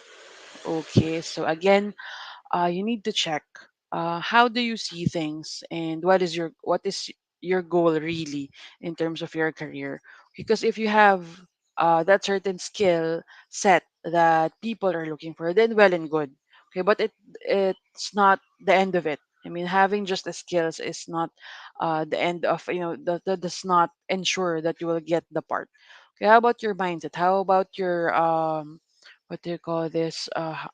Your passion for the work? How about your let's say your drive and how you feel that you have this certain commitment to your company. Okay, your mindset that although it's Monday, I need to really work. Though it's Friday, it's nearing the weekend, I need to still perform the way I normally work during my peak hours. Okay, I need to help my company grow. I'm here not just for the for me to get the salary every cut off, but for me to, like in EY, for me to build a better working world, right? What is your mindset? What are your values? Is it aligned with the company? Okay. So again, in EY, the better the question, the better the answer, the better the world works. Okay, and I really hope you'll be part of our team. Okay, and we can uh process your applications by simply going to our Jobs 180 account, so jobs180.com/EYGDS. Okay, that's again Ernst and Young Global Delivery Services. That's why it's EYGDS. Or you can send your resume link at campusrecruitmentph@gds.ey.com. Okay, thank you. Back to you, Miss Joyce. All right. So thank you so much, Michelle. So to HNU, we are now opening the floor, yeah, for questions. So kindly post your questions in the comment section. And please huwag po kayong mahihiyang magtanong. This is your chance to ask. And so while waiting for questions, Miss Yel, so I'll be asking questions na po muna. So first question is, to be part of EY, so which skills should I improve to grow to be in this company, to grow in this company? Okay, so first off, for you to be able to be part of EY, you need to pass the recruitment process. Okay, so most of our positions anyway just have two steps. It's just initial and final interview. Okay, so for you to pass that, you need to have at least very good to above average English communication skills. Okay, so again, since we're a multinational company, you need to be able to answer the questions of your interviewer in the straight English. Okay, so you cannot like ask them if you can talk or you can use the vernacular, for example, for answering. So you need to make sure you're confident enough in sharing your thoughts and expressing your thoughts in English. Okay, that's one. Second, of course, we're looking for someone who is passionate. Okay, because you need to have the drive to be of service because we are serving clients. Okay, like even us in recruitment, we're serving our fellow our colleagues in different departments by giving them, of course, additional staff, right? So you need to have a service-oriented mindset. Okay, so and of course, being as cliche as it may sound, being a team player is a plus because you'll be working or collaborating every day with not just with your teammates but with people from other teams. So and there. All right. Thank you so much, Michelle. And of course, we're talking about job application na po. No? So for HNU tips, are you offering work from homes po or do you have satellite companies po in Bohol? Ayan. Oh, okay. Actually, in EY, we only have two sites as of now. Mhm. One in McKinley West in BGC Taguig and one in Cebu. Okay, so we don't have yet sites in Bohol, but what if you're willing to relocate, then because right now we're already in a hybrid setup, so we are required to work on site for me once a week because I'm already tenured. But for those newcomers, those who were hired September onwards. So they are required to report to work twice a week already. So there. So unfortunately, we don't have yet like a relocation package that we can offer you guys.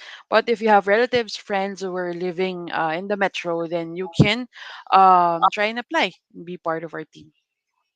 Ayan. So to HNU, if you're ready to relocate daw and if you're ready to face, ayan yung usok ng kamay nilaan. Ayan. Tama, Ayan. So tama. it's qualified by you. Ayan. So thank you so much, Miss Yas. Another question, ma'am, is um what will your skills po bring to the company? Yan. So laging I'm thinking sorry. bakit skills? What will your skills po bring to the company? Oh, okay.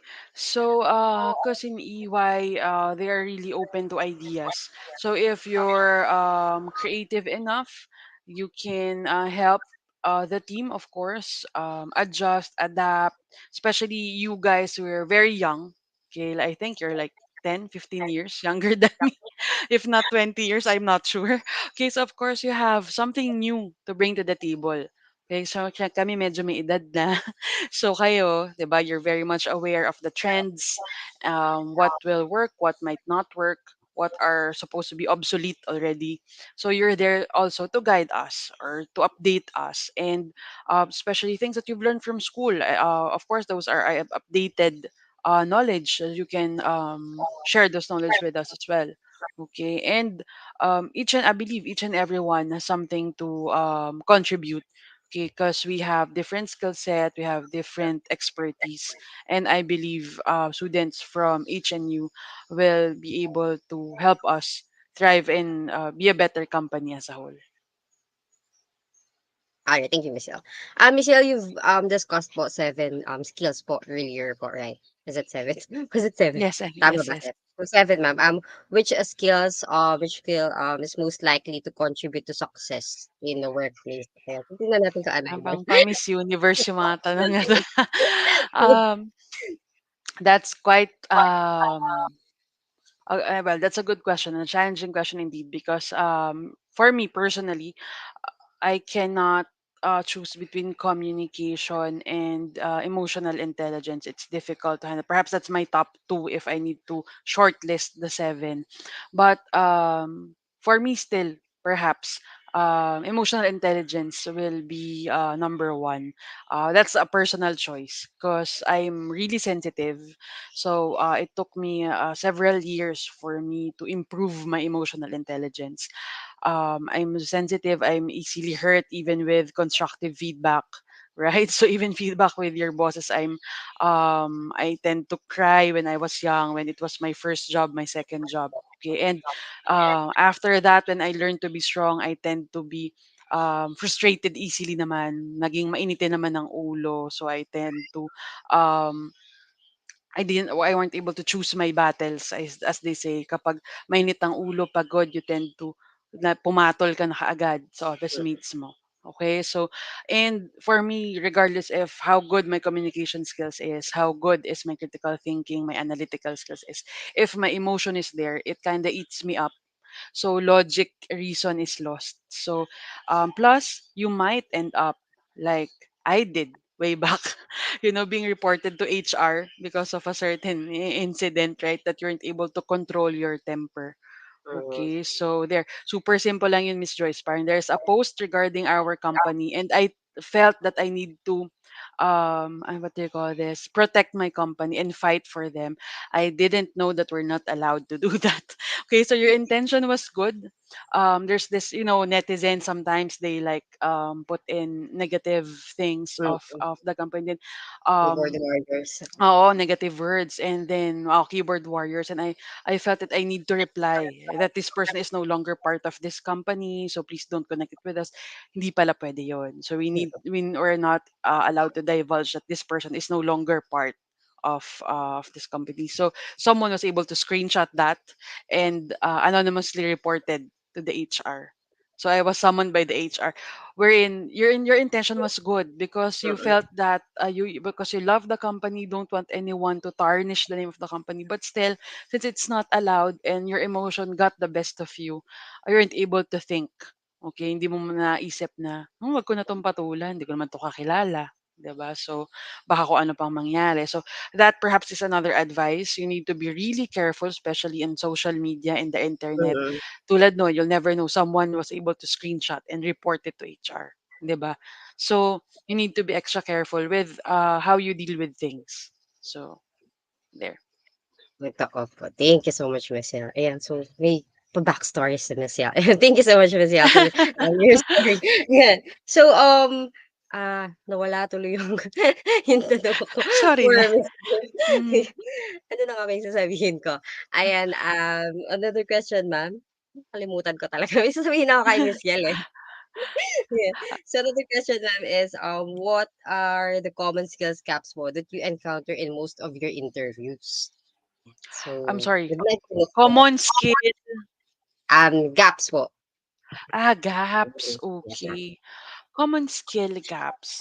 Well, I rarely come across with those because, in fairness, with candidates nowadays, they are well trained already by the school, and of course, with the help of teams like Jobs 180, they provide webinars and all. So they already know how to draft their CV, how to present themselves well, how to edit their resume link, for example. But perhaps the usual is sometimes candidates tend to be reluctant in terms of stating other skills that they have. They normally focus on just the academics. Okay, so please don't shy away in putting in other skills. Let's say, though you're not an IT person, for example, let's say you're part of management or tourism or something. If you have technical skills, put it there. Okay, if you have other skills, let's say, I think very trendy ngayon is yung content creation. So if you have that, if during your part time during the pandemic you're able to create your own, let's say, put it there. Okay, you can also put there your hobbies because sometimes they check on that. For example, you're an athlete, especially. Some people has or some companies give an edge to athletes because you are trained in a sense that you already have the team mindset, you already have the leadership mindset, right? So you never know that it will be a plus for you. So I think that's another thing. And if you can elaborate, of course, lessons that you've learned during your internship, that's a plus. If you're active in your community, in your village, your subdivision, you're an officer there, in your church, put it there. Okay, so as long as it will prove that you're well-rounded, okay, then you can handle several things in one go, then it will be a plus. Alright, okay. And I remember now the IQ and the EQ. So, nag- going back to Yes. Rosia's Hmm. previous ayan, story. So, actually, IQ and EQ are two things that are hard to put Hmm. together po ano talaga, no? Yes. So, cognitive abilities from emotional quotient. Ayan. So, Hmm. anyway, thank you so much, Rosiel, for answering the No question. So, worries. another question, Rosiel, is, do you think, is there a skill shortage po in the Philippines? Oh, actually, I don't believe there's a skill shortage. Cause Filipinos are really skilled, talented, hardworking individuals. That's why people or employers from other countries. There are even countries who prioritize Filipinos, not just nurses, not just teachers, but also of course IT individuals, people in the hospitality management area, because there's yun nga Miss Joyce, 'di ba? There's a certain skill and there's certain passion and EQ, Mhm, and mhm. Filipinos, majority of the Filipinos are really into service. Okay, so and based on our quality of education, hindi naman sa pagiging pessimist, but I think or overly positive naman.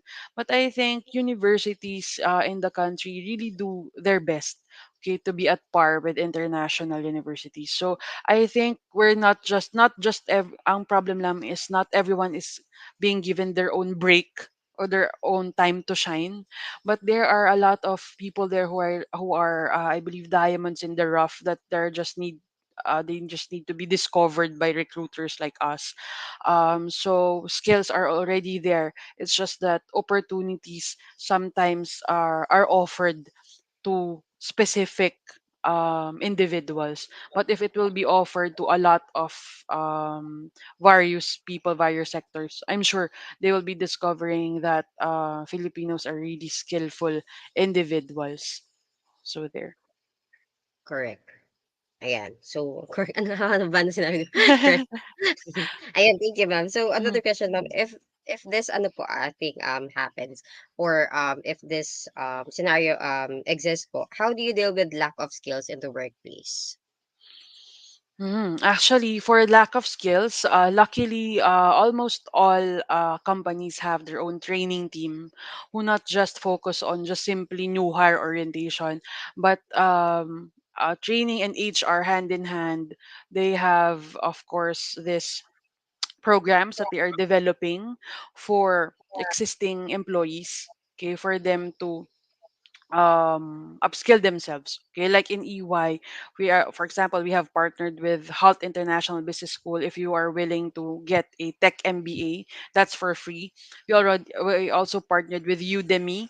Okay, so if you google Udemy, it's like a platform with thousands, several hundreds and thousands of modules that you can get for free. But if you're not partnered with them, I guess it's 4,000 pesos per module.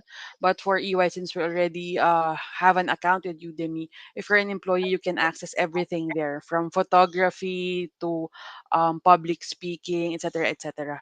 So it's up to the company actually how they can help their employees be a better version of themselves. So there. Okay. So, thank you, ma'am. So, one last question is, Sure. ayan. your advice po, or what are the best ways po to improve a certain skill? Ayan. Okay, so for me, again, cliche as it may sound, but practice really is the key. Okay, kasi ako rin naman way back, I'm not really comfortable in speaking in English. The first job that I had is not really with a multinational company. So talagang Tagalog or Filipino in interview yung mga candidates. So, but eventually you'll be comfortable upon years of usage of the language. Same with for sure with your expertise if you're into tech, if you're into management or whatnot, you just need to practice. There are a lot of the good thing about this generation is internet is there. You cannot tell us that oh we don't have any resource. Oh, I don't have money to buy this book. I don't have money to sign up for this training. Jobs on 80 trainings are always there. You can learn a lot. You can even view old trainings, old webinars. YouTube is there. Actually, even in TikTok, you can use it to a better usage, right? Hindi lang, if you want to dance, hindi lang naman siya for dancing or for singing. You can even learn how to cook there or learn other, there's actually motivational speakers there or people who teach you or give you techniques on how to pass an interview. Okay, so if you're really you have the drive to learn, okay, so that's one thing that you need to practice or have that certain willingness to always continue learning, always continue improving yourselves. And there's a lot of modules out there. You can even check on YouTube or whatnot. So yeah, so we don't have an excuse. So Mm, it's just that you need to allot time for it. So there. yes, correct. And with all the digital tools now, diba, we have all the means po to learn. Ayan, so the Yes, information are easily accessed na actually. correct. Ayan. Thank you so much, Miss Yel. Miss Yel, your ano po, final message for HNU. Ayan. Final message. Okay, so my message for you guys is that for me it will always be best if you can plan ahead, if and know your whys. Okay, why am I doing this? Why am I in here? Why did I choose this, for example? And then you can craft your dream board if you're familiar with that, so that you know the path that you'll take. Parang bumabiyahe kayo, alam nyo saan yung destination nyo. Kasi if hindi nyo alam, there's a tendency that you'll get lost. Okay, and if you'll get lost, I cannot guarantee that you can get back on track. So at least if you have a certain goal, if you can visualize who you'll be 3, 5, 10 years from now, then all your decision making, regardless how simple it is or how huge it is, will be leading you to that. And if it's not leading you to your goal, then of course you need to weed that out of your system so that you'll be productive and you'll reach to your goals faster. So there. All right. Thank you so much, Miss Yel. So again, ma'am, thank you so much for joining us today. Thank And of you. course, we wish to have you on our next set of webinars. So thank you so much, ma'am, for sharing your Thanks, time Miss and your knowledge. Joyce. Thanks, everyone. Thank you Enjoy the so rest of much, the day. ma'am. Bye. All right. So if you're interested to apply or you'd like to visit po EYGDS, you may submit or you may visit www.jobs180.com/EYGDS. So again, if you have questions, huwag po kayong may magtanong, this is your chance to ask. Okay, so just please post your questions on the comment section. Okay, so moving on to our third topic for today's session. Okay, so new normal work environment. Our third presenter worked as a team leader and regional business manager in two international executive search firms. So he has years of experience in recruiting in IT industry for APAC-based institutions such as financial services, consulting, social media, e-commerce, and fintech. So before all that, he worked as a nurse in Singapore and was medical oncology or blood and marrow transplant nurse at St. Luke's QC. So the senior recruitment coordinator, talent acquisition group from Cognizant Philippines, Mr. Aaron Mitchell Ancheta. Hi, Sir Aaron. Good morning. Hello, Joyce. Good morning, and good Hi, sir. morning to everyone in HNU, Bohol. All right. So, sir, your screen is up. So, if you're ready, I'll leave it po. I'll be back for the Q&A po after your presentation. Good luck, Sir Aaron.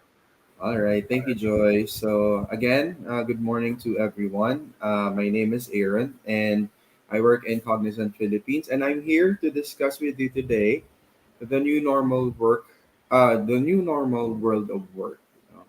So let's go ahead. So before we start, I would like to discuss the most recent pandemic, which is the COVID-19 pandemic. So this pandemic has suddenly and deeply changed our lives in so many ways, comparable to some of the biggest events in history. And the way it changed our daily habits, well, number one, for example, meeting friends, how we socialize, how we shop, how we work, how things are in school, um, how we get medical services, and also how we get a new job. It greatly affects. It greatly impacted everything that we used to do. Now, of course, we are still not out of the woods yet. There is still this virus around us, and um, it has transformed businesses, and it has been a huge challenge for a lot of companies, not just in the Philippines but even in the whole world. And a lot of these businesses now lean towards digitalization because of the pandemic. Most of these companies had a quantum leap in terms of technology. They improved these tools that they use in their operations. And that means that the future employees or the current employees also would need to be equipped with the right skill set. No? They should be knowledgeable on the right technology needed in this digital age of work. So the question is, are we ready for this new normal? No? So here's the turning point. No? What's good in the new normal workplace? So first off, in the new normal workplace, there is more room for upskilling. So, well, even before the pandemic, the ability to acquire new skill sets and the speed of work application, while after you learn these new skill sets, was becoming an increasingly important factor in employability. Meaning, it's very important when it comes to your applications. So, with the ever-changing need to upgrade technology, of course, the shelf life of these technical skills are rapidly shortening. So, for example, there are, I will not name them specifically, no, but there are front end and back end softwares which are trending 5 years ago, but they are obsolete already this year because there are new softwares that are being used by global companies. So there. So that's only 5 years. Imagine having to study it for 3 years and then you only use it for 5 years and then there's a new technology coming up and you again need to learn that one fast. No. Another simple example would be, well, widespread use of video conferencing platforms, project management applications, and while we are getting used to the current video conferencing platforms and project management tools, developers are continuously doing something to have newer features that would help the companies work efficiently. And it is expected from us employees to actually learn these tools as fast as we can, no? In order for the companies and us as well, being the employees, to be more resilient in the next coming years. So, since the demand for upskilling is high, the employers are also giving more space to employees for learning new things. And they also give us time to apply these new learnings at work. Number two is work life balance. As I said here, work life balance 2.0. because according to research, which is comprised of 1,000 employees, 80% of these employees reported that they enjoy working from home. In terms of productivity, they claim that 60% of these employees are more productive than before. 30%, they say, are productive, same with the same productivity as before. And then the remaining 10%, they say that they are less productive when working from home. And for the majority of these respondents, the main reason why they say that they are more productive is because these employees are liberated from long commutes, endless hours of travel, and they have found more ways to be productive within a day, because they have more hours to spend instead of the grueling 3 to 4 hours of travel because of the heavy traffic here in Manila. I'm not sure how the traffic is there in Bohol, but travel time is still travel time. If you can save on travel time, then you can do much more important things than traveling. Of course, apart from saving from travel time, it is more budget friendly, and it helped reduce overall costs during the work week. So there, and you have more time for the things that matter most. Next is talent acquisition, because for many organizations, or well, for many employees as well, or many applicants as well, you can now access these job openings, and for the companies, you can access new talent pools without proximity constraints. Job openings, your job applications, and your job interviews can now be accessed not only through face-to-face visits, but also online. So there are a number of flourishing portals right now. There are a lot of channels for referral systems like social media, your connections, etc. And then there are a lot of video conferencing platforms for interviews. And there's this new technology where you can actually do a job fair online. There's a job fair hosting software where you can see virtual booths, virtual stage, and companies can actually participate in those virtual job fairs, do their talks like this, receive applications from online applicants, just like on a normal physical job fair. And number four is increased occupational health awareness and preparedness, because, of course, the work disruption caused by COVID-19 will never be forgotten by all of us, definitely.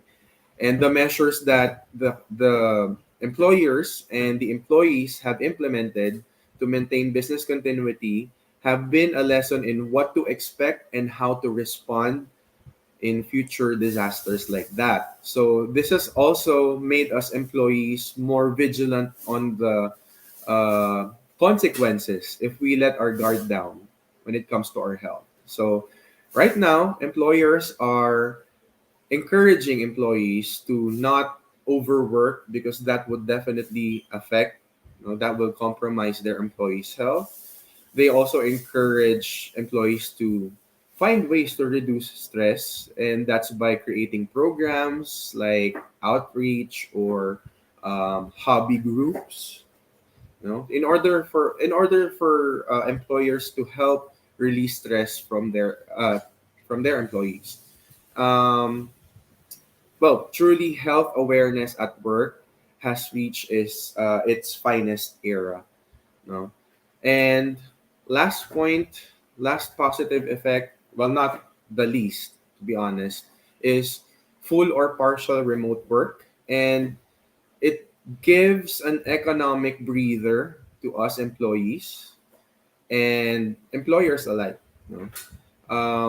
It gives us more time to do what matters most, family, business. If you have more time, you can have a second income stream, you can do freelancing.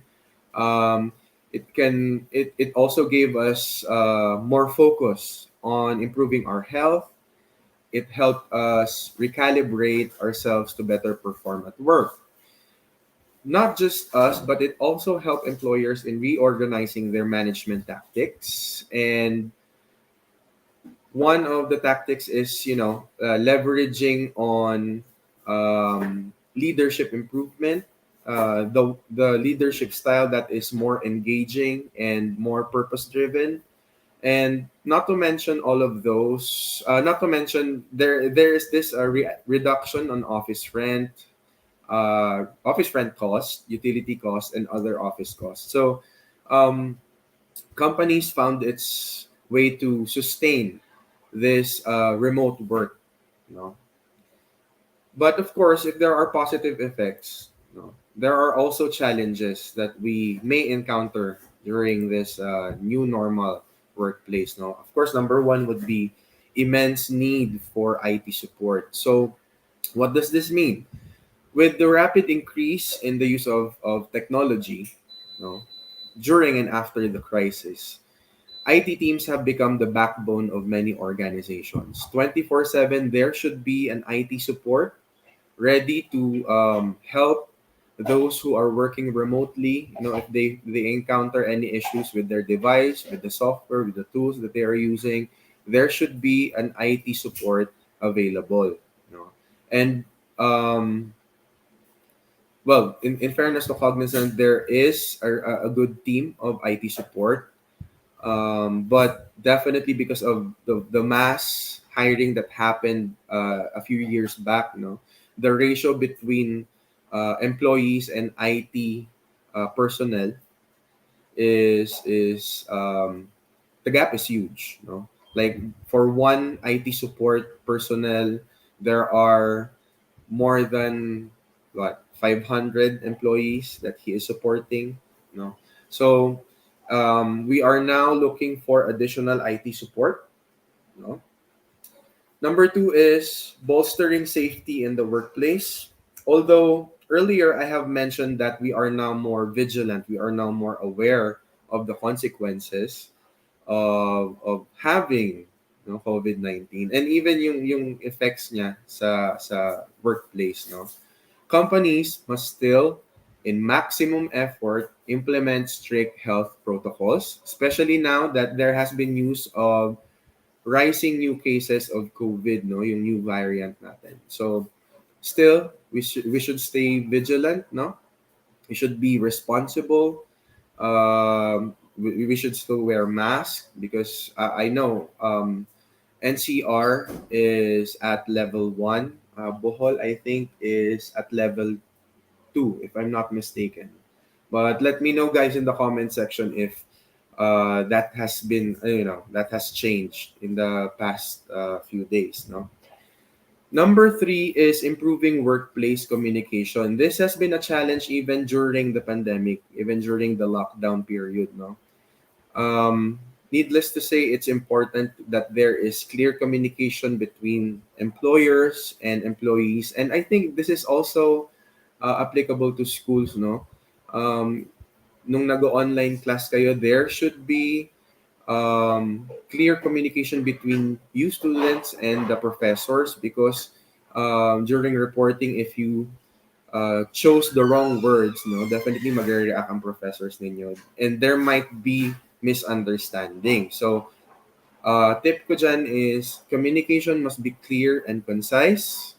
Communication should be straight to the point to avoid misunderstanding. And not only is clarity the problem, availability and flexibility with regards to different working schedules should be considered as well because you might be sending emails, you might be calling employees who are not yet on shift.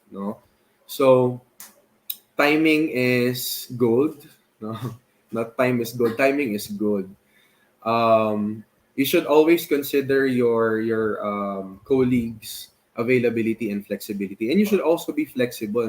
If the matter is very important, um, communicate through a compromising time. You should compromise in terms of time of communication. Sorry about that. Yon, you should be clear on what you deliver, no. Fourth point is seamless collaboration tools. Before, hindi siya ganun ka-trendy yung collaboration tools, yung project management tools. Most of the employees would not actually care kung ano man yung mga collaboration tools na meron. But because of the remote work during the pandemic, no, this has been greatly introduced to a lot of companies and employees. No? These collaboration tools are like greased cogwheels. Kung wala itong mga to, it would be very difficult for the companies to seamlessly and harmoniously glue together all the employees and their tasks. So this actually helps each members of the team collaborate in a more efficient way. So these collaboration tools are like Asana, Slack, Trello, FlowDoc, and many more. We can actually research on those collaboration tools later on.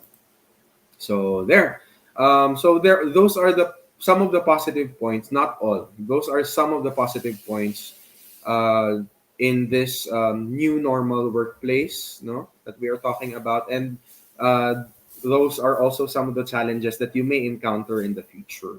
No? So there are a lot of experiences, and you can find them actually online, no, but yeah. What I would like to impart with you guys is there are multiple opportunities around you right now, and with multiple opportunities comes, multiple challenges. No, challenges that I may have not mentioned during this webinar, but you should be able to adapt to it, to be more flexible to it, and to overcome it. No, sabi nga nung previous speaker natin, you should bolster your EQ. You should be more adaptive to every challenge. No, take every challenge as an opportunity to grow. No, so there. And just to give you a quick background on Cognizant, no, I'll be sharing with you a video.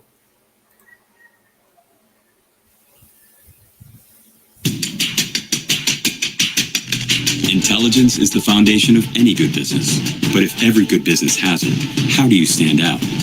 Luckily, there's a tool to heighten your intelligence, build on it, elevate it. It's called intuition.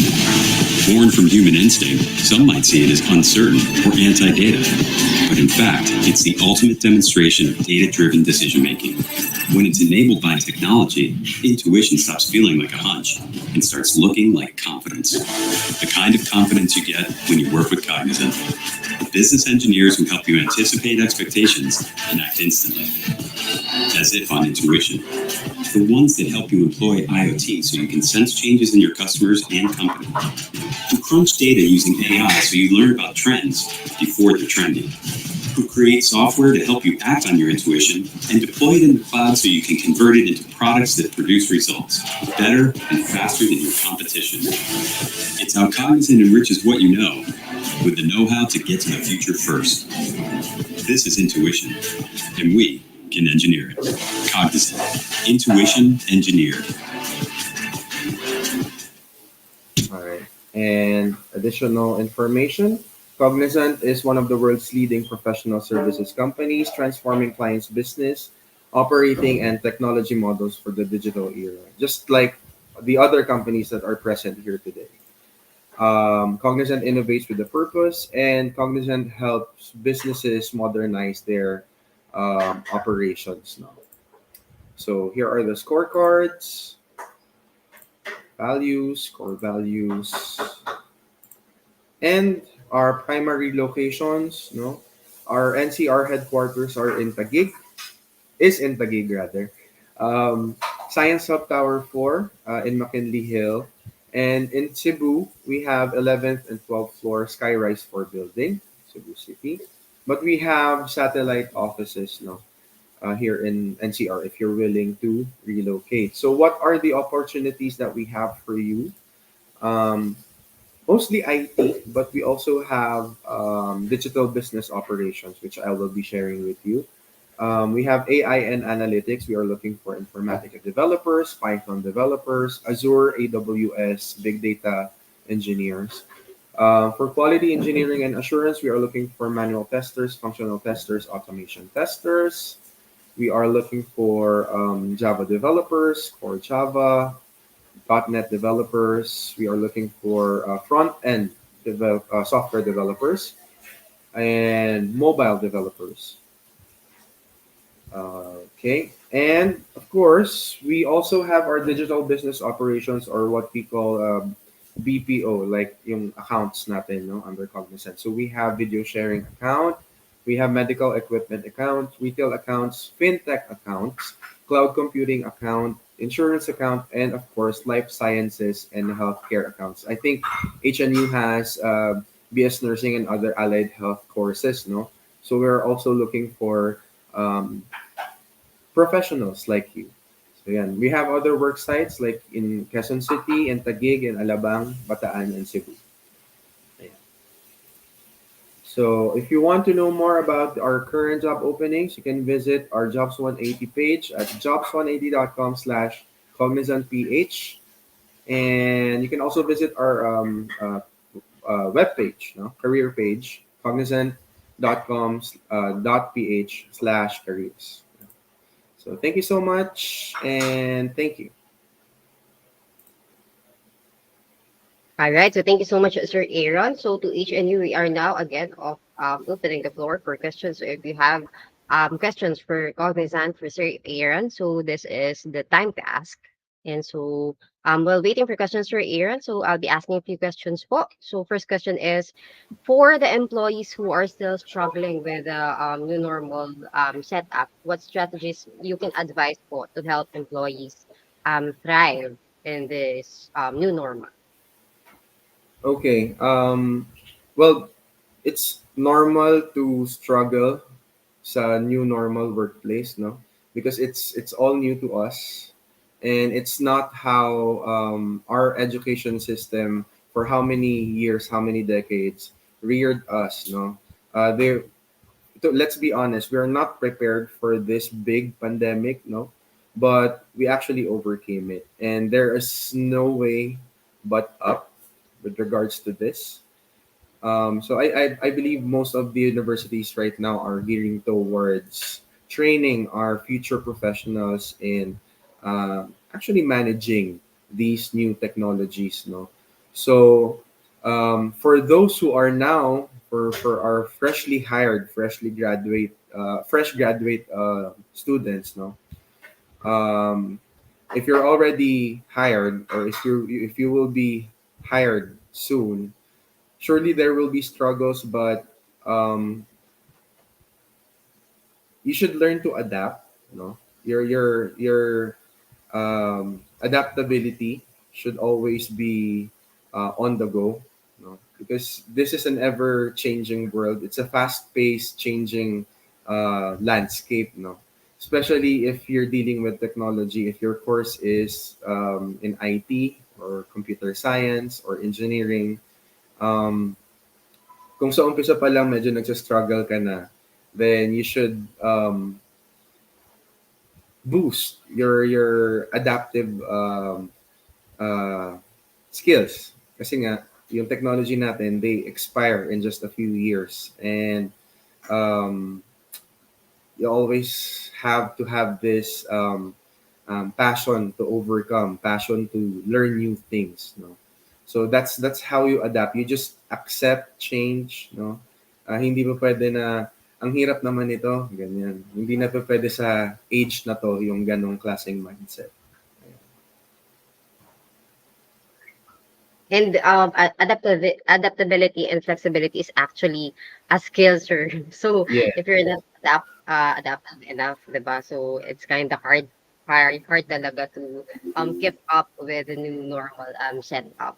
And Mhm. sir, a follow-up question: do you think po the graduates po from online classes are more adaptable po in this kind of setup? Well, it depends on where they will be working in the future. No, Mm-hmm. if I'm not sure if this is just a stigma, no. But if their course would demand them to be on site 100%, Mhm. then it would be very difficult for them, especially they finish their course online, no. Um, this goes to those people who graduated during the pandemic, where on-site OJT is practically impossible. No, there has been no physical application of what they have learned online. So, well, definitely the struggle is there, but I'm sure the educational institutions, right? I mean, the colleges and the universities right now are helping these students to actually cope. No, for those students who graduated during the lockdown, that I'm sure that they have now the exposure, no, dun sa the physical setup na kailangan nilang ma-experience, ma-expose, no. For those naman who are going to work on a remote type of work setup, yes, um, hindi na ganun kalaki yung gap, hindi na ganun kalaki yung struggle na may encounter nila, but there are still factors to consider, no? Yung work ethic that we develop during face-to-face meetings, no? Yung on-site work natin is still carried on even virtually, no? So, meron pa rin siyang meron pa ring lacking um, side dun sa mga nasanay ng online. But still, yun nga, since nasanay kayo din sa mga bagong video conferencing platforms, yung sa mga bagong tools na ginagamit ngayon most of the companies, then that would be your edge. Yeah. That's why we understand po the dilemma of those fresh graduates na nagka-apply today kasi Mm, they didn't ano po parang with their OJT and internships po, kahit OJT and internships actually online po, no? So, yun, so yes. they got quite scared po to apply. And So, yun nga, and I kailangan think nila lang. OJT hours ngayon ay medyo reduced. I Yes, mean, sir. not 100% of the OJT hours Mm, nagiging practical. May part doon na theoretical pa rin. So hindi ganun ka buong-buo yung actual practical OJT. mhm. All right. Thank you, sir. Ayun. So, another question is, how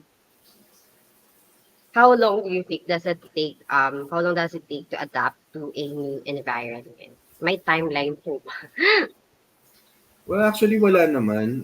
It depends on each person, no? Mhm. And you really don't have to pressure yourself na, o yung colleague ko na nakapag-adapt ng within 3 months, dapat ako within 3 months. Well, that's a good thing that you're setting a goal because you know what they say, if you aim at nothing, you shoot at nothing, no? So at least you're aiming to actually adapt also within 3 months. But if you did not actually adapt within 3 months, that's fine. You give yourself more time. Perhaps talagang mas mabilis mag-adapt yung colleague mo.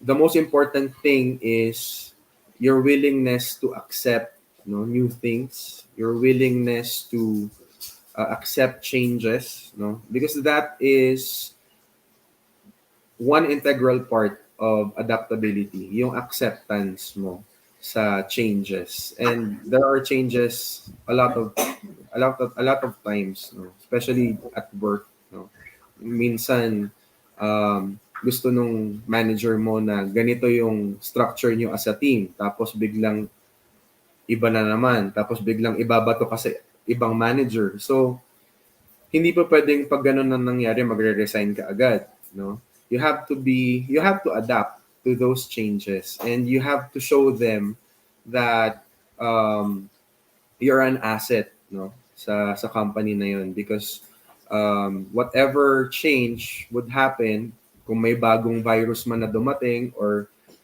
magkaroon man ng war in the near future, no, and the operation still continued to operate in spite of those situations, no, at least they know that they can count on you. and that's what they are looking for in an employee. All right, thank you, sir. And another question, sir, follow-up question is, with the new setup po ba, does the attrition rate ay lower compared before? Because of the remote setup, yes. Dahil um, tulad ng sinabi ko kanina, mas cost-effective yung remote work. And at the same time, although nung una nahirapan yung mga employees because it's hard to separate work and life dun sa bahay. No? Mm-hmm. So, but anyway, nagkaroon naman ng solution dyan. Ang advice is to have your dedicated workspace, no? Uh, communicate with your family members that you have a dedicated schedule within the day that you need or work, no? So, nung nakapag-adjust na yung mga employees, no, for those issues, mas na-enjoy na nung employees to work remotely or kahit doon sa hybrid setup. Kasi hindi na nila kailangan suungin yung traffic, hindi na nila kailangan gumastos ng pamasahe or panggas out of their pockets, no? They just have to open their computer and yun na, game na. And at the same time, when they go on a break, they get to see their kids, they get to see their siblings, no? They get to see their pets, no? Right after you log out, immediately nandun ka na, magluluto ka na lang ng dinner. So, ang daming benefits kasi ng fully remote, kahit yung partial remote work setup. So, ayun, attrition rate talaga mababa. But recently, I think there are a lot of companies who demands their um, employees to go on site, no, full 100% on site, and let's see how it turns out, no, kung alin ba talaga ang mas effective, yung 100% on site or yung remote work. Alin dun sa dalawang work setup yung mas productive.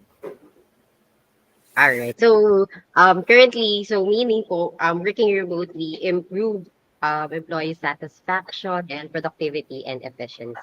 So, that's it, sir, Aaron. So, I think no more questions from the audience po. So, thank you so much for answering all Thank our you. questions. My questions pala. So, parang nag-warm up pa rin si HN for um, commenting po. Yun na about their questions. And so thank you so much, Sir Aaron, for sharing your time and your expertise for today's session. So thank you, sir, and ingat. Thank you, Jobs 180. Thank you, sir. All right. So if you're interested to join Cognizant PH, you may submit your resume link or you may visit www.jobs180.com/Cognizant PH. Ayan. So again, thank you so much po, Sir Aaron from Cognizant. And now moving on to our last topic for today's session, which is developing strong work ethics. So our last presenter is ayan, so he majored in philosophy at St. Vincent Ferrer Seminary. He is a member of Iloilo Philosophical Association since college, and he started working as a call center agent for Inspiro way back 2016. So throughout his 7-year career in the call center industry, as part of operations, he was able to experience holding various important positions such as subject matter experts specialist, ad hoc assistant supervisor, ad hoc supervisor, and trainer. So throughout his career, he was once awarded as top agent for customer service satisfaction with 100% satisfactory rate, and one of the team under his leadership was awarded top team for sales. And since February 2022 up to the present, he is a talent acquisition sourcing specialist at Inspiro Elia Incorporated. So the candidate engagement specialist from Inspiro, Mr. Julius Cesar Bataanan.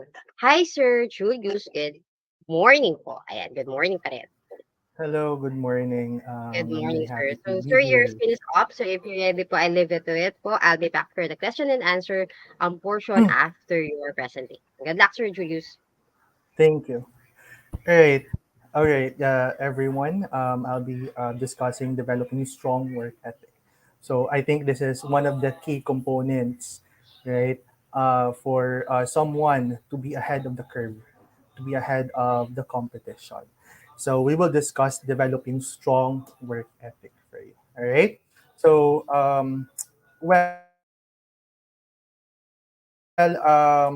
if you have questions, of course, you may ask those at the end of this session. Okay.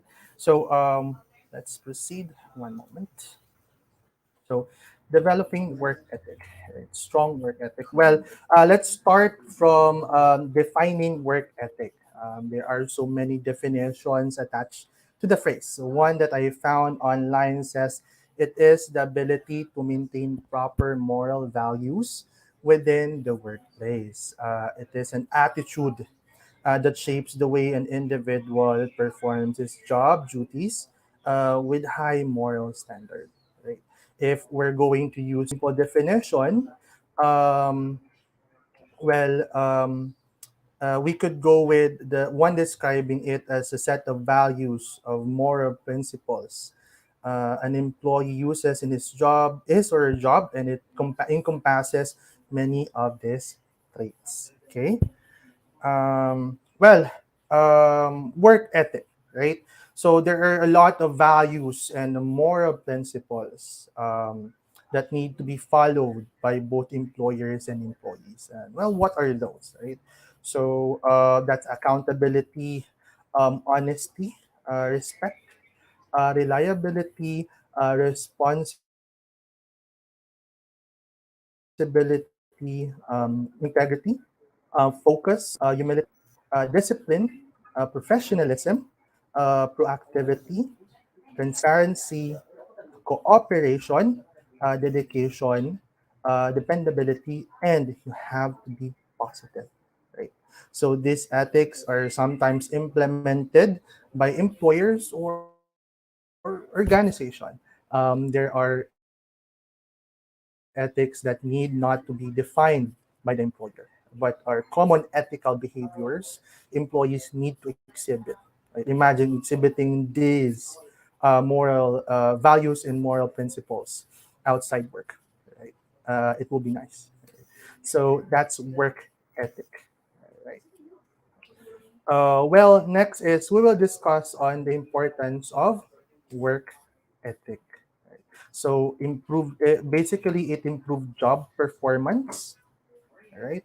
Higher job satisfaction, and then career advancement. Let's go through it one by one. All right. Um, Well, for improved job performance, individuals with good work ethic are usually very productive. People who work at a faster pace, they regularly accomplish more work more quickly than those who lack a work ethic. For they do not quit until the work which they are tasked is completed. So that's important. The improved job performance. Then higher job satisfaction. A lack of satisfaction in work may be derived from feelings of boredom. Right? If your talents and capabilities are not used in a manner that you can actually widen your perspective and your capabilities, improve yourself, sometimes it's where boredom comes in. Right? And then career advancement. Well, people with this skill are more likely to promote or receive a raise. Right? Why is it important to have a good work ethic? Well, ultimately, it will show the strength of your character and present you as an all-around positive person. Right? In the workplace, this will be your advantage. Well, if you are looked at favorably by your coworkers, and not just work coworkers but your superiors, you'd have a better chances of advancing your career. You'd be viewed as someone who can interact, right? Someone who can they count on, right? And well, that's where your organization or a company can view you as something or someone who can rise up the ranks of the company, right? So that's basically career advancement, right? So, well, what constitutes good work ethic? So as you can remember, we have a few bullets a while ago. What constitutes work ethic? So we'll discuss it and check on it one by one. Right. So first is punctuality, integrity, reliability. All right. Let's first tackle this three. Right. Right. So, but first, of course, work ethic is basically a set of values based on discipline and hard work. It affects how you handle your responsibility and how seriously you take your work. Um, for with good work ethic, you're motivated and ready to be professional, not just in classroom, but also in workplace. Right? So it emanates from your classroom, but from being a student, and towards working in the near future on your chosen careers, right? As I told you, we will discuss this traits that defines good work ethic. Right? So first is punctuality. Whether in school or work, you learn and accomplish most when you show up. You have to be there. You have to exist in your workplace. You can't learn if you're not there, right? When you come late, it's unlikely that you're really ready to be your best work. Good attendance and punctuality are two important pieces of a good work ethic. Next is integrity. Employees with integrity are usually the ones who can count on, right? The ones with the highest moral values and the ones who are bent on doing the right thing at all times. Right? That's just not just one time, but at all times. Make the right decisions. Avoid shortcuts when there is temptations. Right? Sometimes, if we are bugged by work, we tend to find ways to do some shortcut, and sometimes it would lead to haphazard work, incomplete job, um, right, or not excellent results. Okay. Then reliability, right? So reliability requires the ability to manage your commitments, maintain punctuality, perform consistently well. If you are a reliable worker, your team will know that they can count on you to get the job done efficiently, and not just efficiently, but effectively as well. In life, people value reliability, thus will yield positive relationships. All right. So next will be accountability, and then confidentiality. Right. So let's tackle accountability first. There will be a time when employees will make mistake, right? We all make mistake. Hence, it is important to also be able to acknowledge those mistakes. Acknowledge that it's your fault, you made a mistake, move on and improve, right? So it's important because you don't want your employer one day to think that you're a kind of I don't care person. You have an I don't care attitude. Right? You don't want your employers to have that kind of idea about you. You want them to think that, and of course, perceive that you are willing to take the fall. If it's your mistake, move on and improve. All right. Then, of course, confidentiality. Confidentiality in the workplace is rule number one in the book of business etiquette. Not only are you showing your clients an employer's courtesy by protecting their idea, but you are also fulfilling your local responsibility to prevent sensitive information from being leaked. Okay? So any individual information and documents, you should remain confidential. Let's move on. So further, right? Constitution of what of a good work ethic. So that's responsibility, um, discipline, dedication. Well, we will also have professionalism, then respect. Lastly, respect. All right. So for responsibility, well, as you can see, at the moment you become part or became part of the organization and assigned tasks and duties, you have a responsibility that you must fulfill. If you have a strong work ethic, you will be concerned with ensuring that you are able to fulfill your duties and responsibilities. Because again, being part, existing in a company, you have designated responsibility, right? You are aware and you have to push through in making sure that you fulfill those duties and responsibility. All right. Then discipline is the drive to stay focused on the goal and complete the task necessary to accomplish it. At work, being disciplined allows you to prioritize your responsibilities and complete your task on time. Disciplined employees, for me, are extremely important as they ensure that all assignments and projects are delivered and executed in a timely manner. Right? In life, discipline filters out distractions.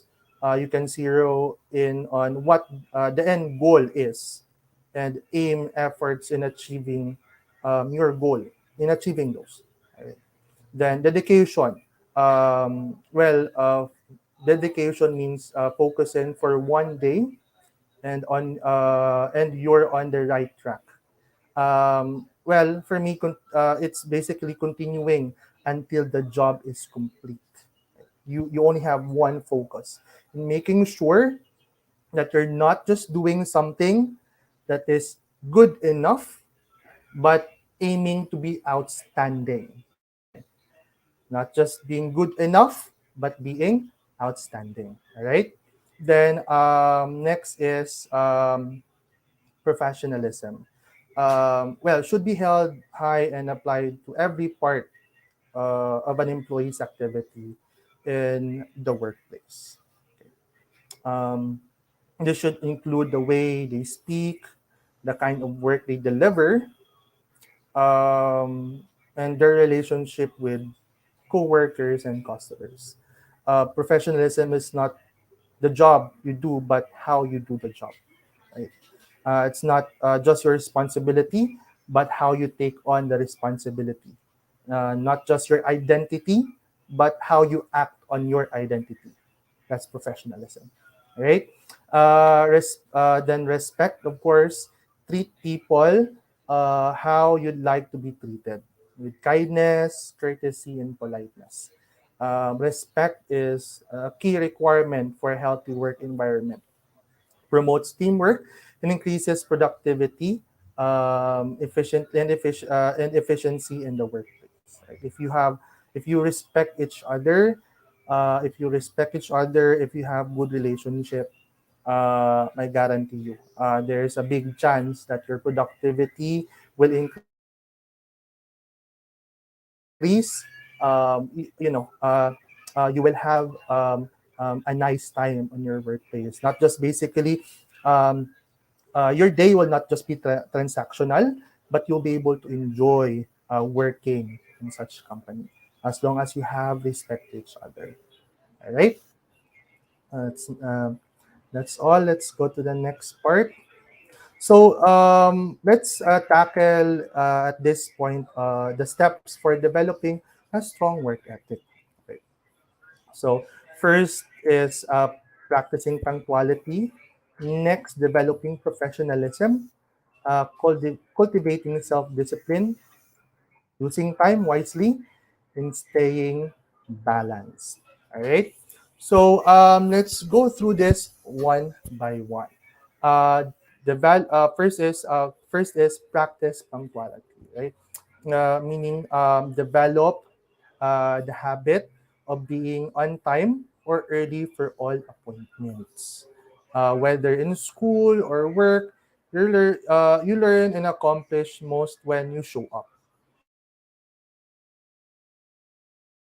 not and prepared. You can't learn if you're not there, right? If you keep on repeating that, you can't learn if you don't exist in that certain place of learning. And when you come late, it's unlikely that you are really ready to do your best work. Good attendance and punctuality are two important pieces of a good work ethic, of course. Then next is develop professionalism. Professionalism is not just limited to white collar workers. Well, that's true. Professionalism can be evident in any position at any level. It includes your attitude, your values, and demeanor. Practice being kind, polite, and well mannered towards others. Professionalism. Also, we need to refrain from gossip, be respectful of others, develop a reputation of integrity, which means being honest, just, and consistent with what you say and do. All right. Um, Next is cultivate self discipline. Anything worthwhile achieving takes discipline, right? Staying focused on the long term goal and not being sidetracked by short term satisfaction. That's discipline. You don't just like want to achieve something that will give you short term satisfaction, but you have to have a long term goal in improving and for making sure you have a better career in life. And part of that is to remove your weakness, temptations, and making sure you set clear goals and have an execution plan. Sorry. So, as you can see, last part of that is execution plan. And for me, you know, not all battles are won through sheer numbers and sheer force, right? It's won through also through executing the plan and of course planning, right? Then use time wisely. Time management is not limited to being time for on time for work and meeting deadlines. Well, it's actually involves more than that, um, and this is really important. Banning procrastination from your life. Though there are some people who really work best during last minute, but regardless, well, procrastinating is a great waste. Imagine all the possible things you can accomplish if you um, if you eliminate procrastination in life. Right? The things that you can possibly earn, the things that you can possibly accomplish and finish way ahead. Right? So basically, making sure that that's part of your goal. Eliminating procrastination. Lastly, stay balanced. Of course, well, we're working in like my right now I am working in the call center industry, and it's important for me to have a work life balance, right? Having a good work ethic does not mean that keeping your eyes glued on your computer monitor or on your papers, on your deadlines. It includes knowing how to take care of yourself. Right? Again, work life balance, getting proper sleep,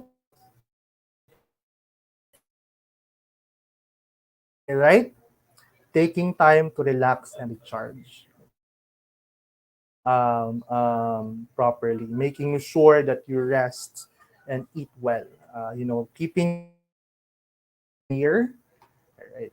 and they will make you maintain a proper perspective at work. Well, that's it for the steps of developing a strong work ethic. Right.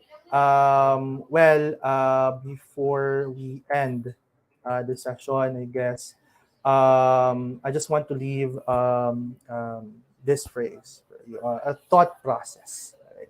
So, work ethic is important in defining your identity. It becomes part of who you are, and there is no doubt that a huge part of um, how people will view and know you will come from what they perceive to be your work ethic.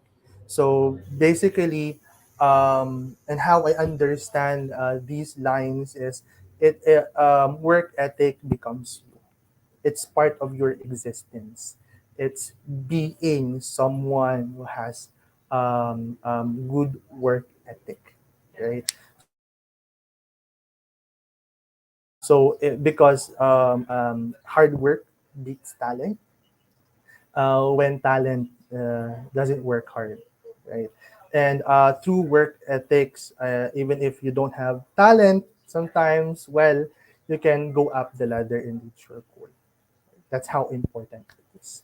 So if you want to learn more, just visit jobs 180 slash inspiro, right? So we're all set. Thank you very much for your time, guys.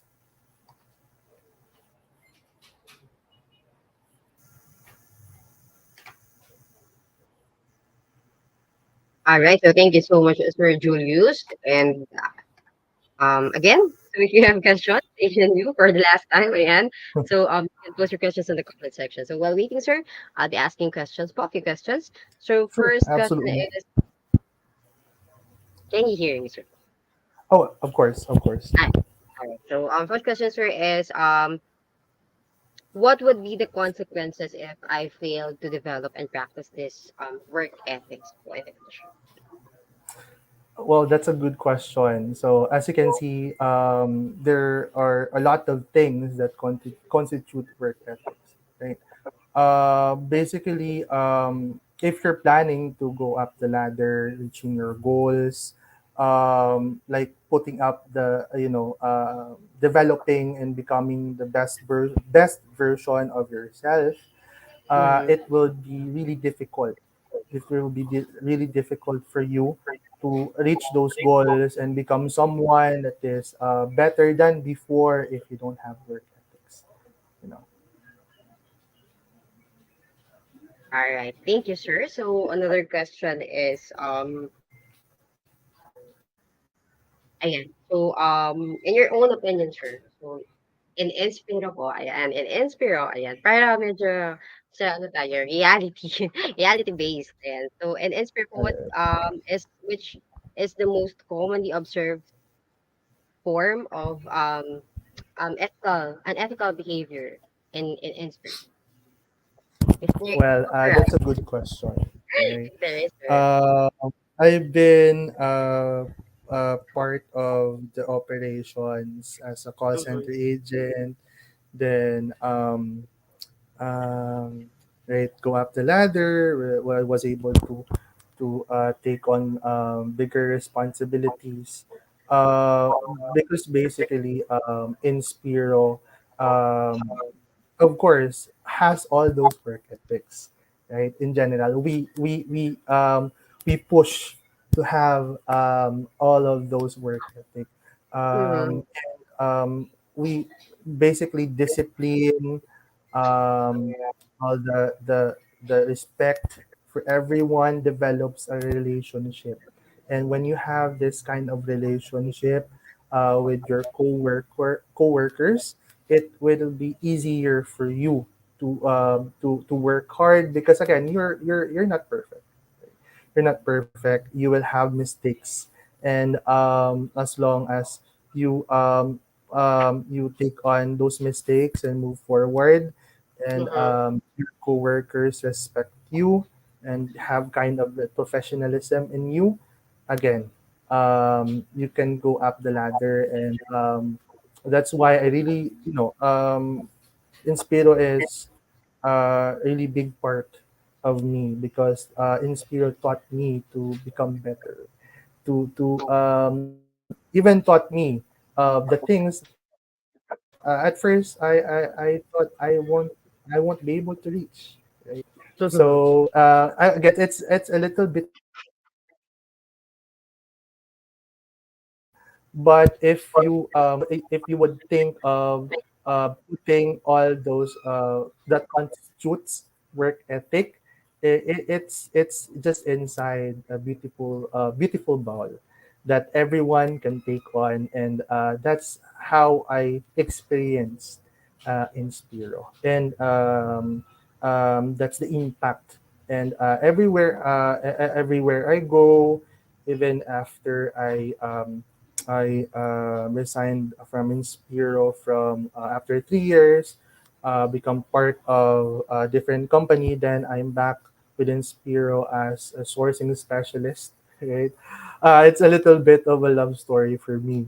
Right, and I always carry um, that ball of preciousness that is given to me, and I've learned from Inspiro. And again, it was achieved through work.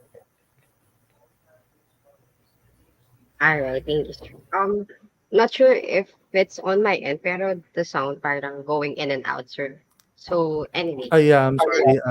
My cutting in and out.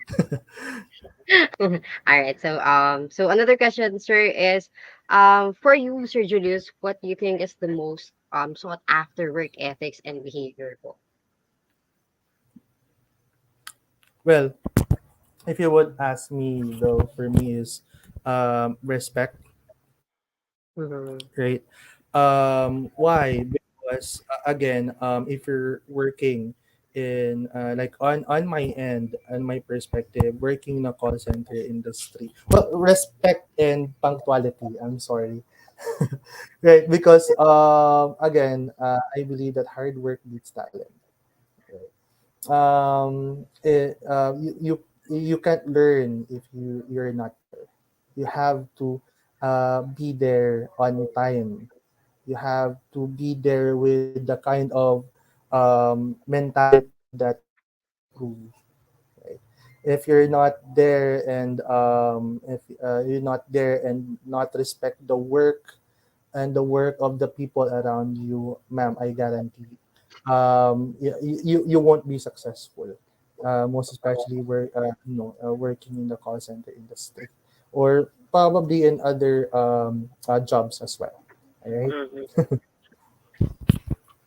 All right. Thank you, sir. So we have question from HNU. So the question is, what are the common challenges in attaining or maintaining good work ethics during this new normal?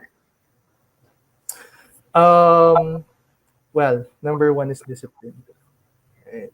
So, well, then discipline affects punctuality, and then affects your performance in general. Professionalism, right? So those are it starts with discipline, affects punctuality and professionalism. So those are the three rundown things that affects that is part of the difficulties that we had during the pandemic. Why? Because some people would be on, or some of us, or not some, but a lot of us is on a work from home setup, right? No one is actually there to micromanage you. So that's and sometimes it would turn out that um, you are the one who needs to look for yourself, and it's sometimes difficult, but really have to work hard to tend for yourself, most especially the fact that no one's gonna tell you in your back, your supervisor, no one's gonna visit you at that time to check on you, they would check on you through Facebook and Messenger, but it's really different if they are there to supervise you. So those are the things. Tsaka marami pong tukso. If Uh, you're working inside your room, 'di ba, may kama, ayan. yes, Pumasok ka ng yes, kama, ayan. yes. May Ayan, kama, merienda minsan ang aircon pa. family. Tama, tama. Minsan lalabas ka lang, ano na, 'di ba? Ang dami Yung dining area mo. Ganun. totoo, So, sir. discipline talaga, discipline. Yes po. Yeah, so we agree. So thank you, sir, for answering that one. So another follow-up question from HNU is how do you cope with those challenges? All right. Um, that's actually a difficult question because we have, you know, it ran down to how um, you put up on your work, how you respect your job, how important you view your job in your life. It's again the perspective, right? You have to make sure that before you start your day, you just stay there and you tell yourself, I need this job. I want this job. Even if sometimes it's difficult already, there are a lot of challenges and it feels like you're not anymore for this job, but you have to show up, right? So you really have to talk to yourself. That's the only way, ma'am. You have to really talk to yourself that you have to be disciplined enough to show up, and not just show up, but show up strong for your company. All right. All right. So thank you so much, Sir Julius. So I think no more questions po from me and from the audience. So thank you so much, Sir Julius, for answering all our questions. So Absolutely. thank you so much po for sharing your time and your expertise po for today's session. And of course, we wish to have Of you course. again on our next set of webinars. Thank you so much, Sir Julius. Thank you. Have a nice day, everyone. Bye Have a nice bye. day again, sir. So again, guys, if you're interested to join Inspiro, you may visit or you may submit your resume link at www.shops180.com/Inspiro. All right. So thank you so much, sir. Thank Okay. And so where are we? So now, there you have it, guys. We are done with the talk proper and successfully tackled all the topics assigned for today's session. So to our audience, thank you so much po for staying, and we hope you learned and enjoy the session. And if you have questions, you may send us a message sa aming Facebook page or facebook.com/jobs180.com. All right. So thank you again. So to officially close our program, may we invite Father Patricio R. De Los Reyes Jr., SVD, the Alumni Affairs Scholarship and Job Placement Coordinator, to give us the closing remarks. Hello everyone, I would just like to say thank you to Jobs 180 for giving us this opportunity to learn more, and especially learning about job or applications, how to apply for jobs through ResumeLink. And I would like to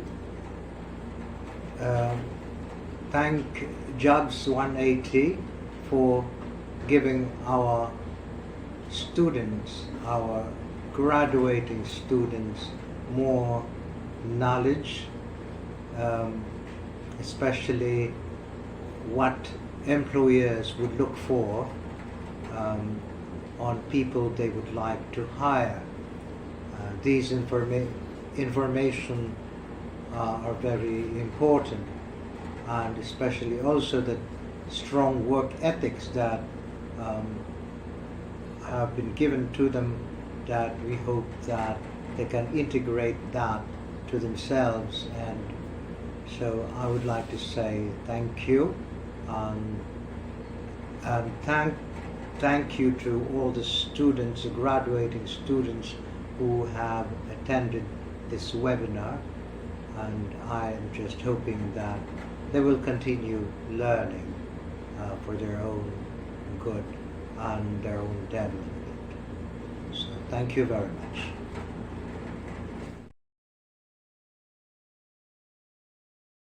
All right. So of course we thank you also Father Patricio and Miss Janine for trusting Jobs 180 for collaborating Jobs 180 to power your event. So maraming salamat po and we are looking forward po to more collaborations with Holy Name University. And so again, thank you so much, Miss Janine and Father Patricio.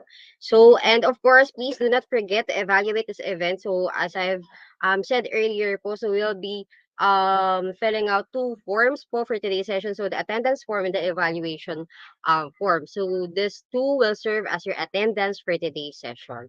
Okay, so the link is flashed on your screen and will also be available at the comment section. So again, we would like to thank each one of you guys for staying all throughout the event, and we hope that the webinar helps you be prepared in the world of work. So please watch out for the next set of webinars we are going to host for, and please check our Facebook page for the topics that will be discussed, and you are welcome, guys, to join in on those sessions too. And if you think you missed this webinar, you may rewatch it. You may rewatch the recorded videos po on our Facebook and YouTube page. Ayan, so the program is finally concluded. This is your host, Joyce Katakutan. We will see you soon and have a great afternoon. Ingat, everyone. Thank you.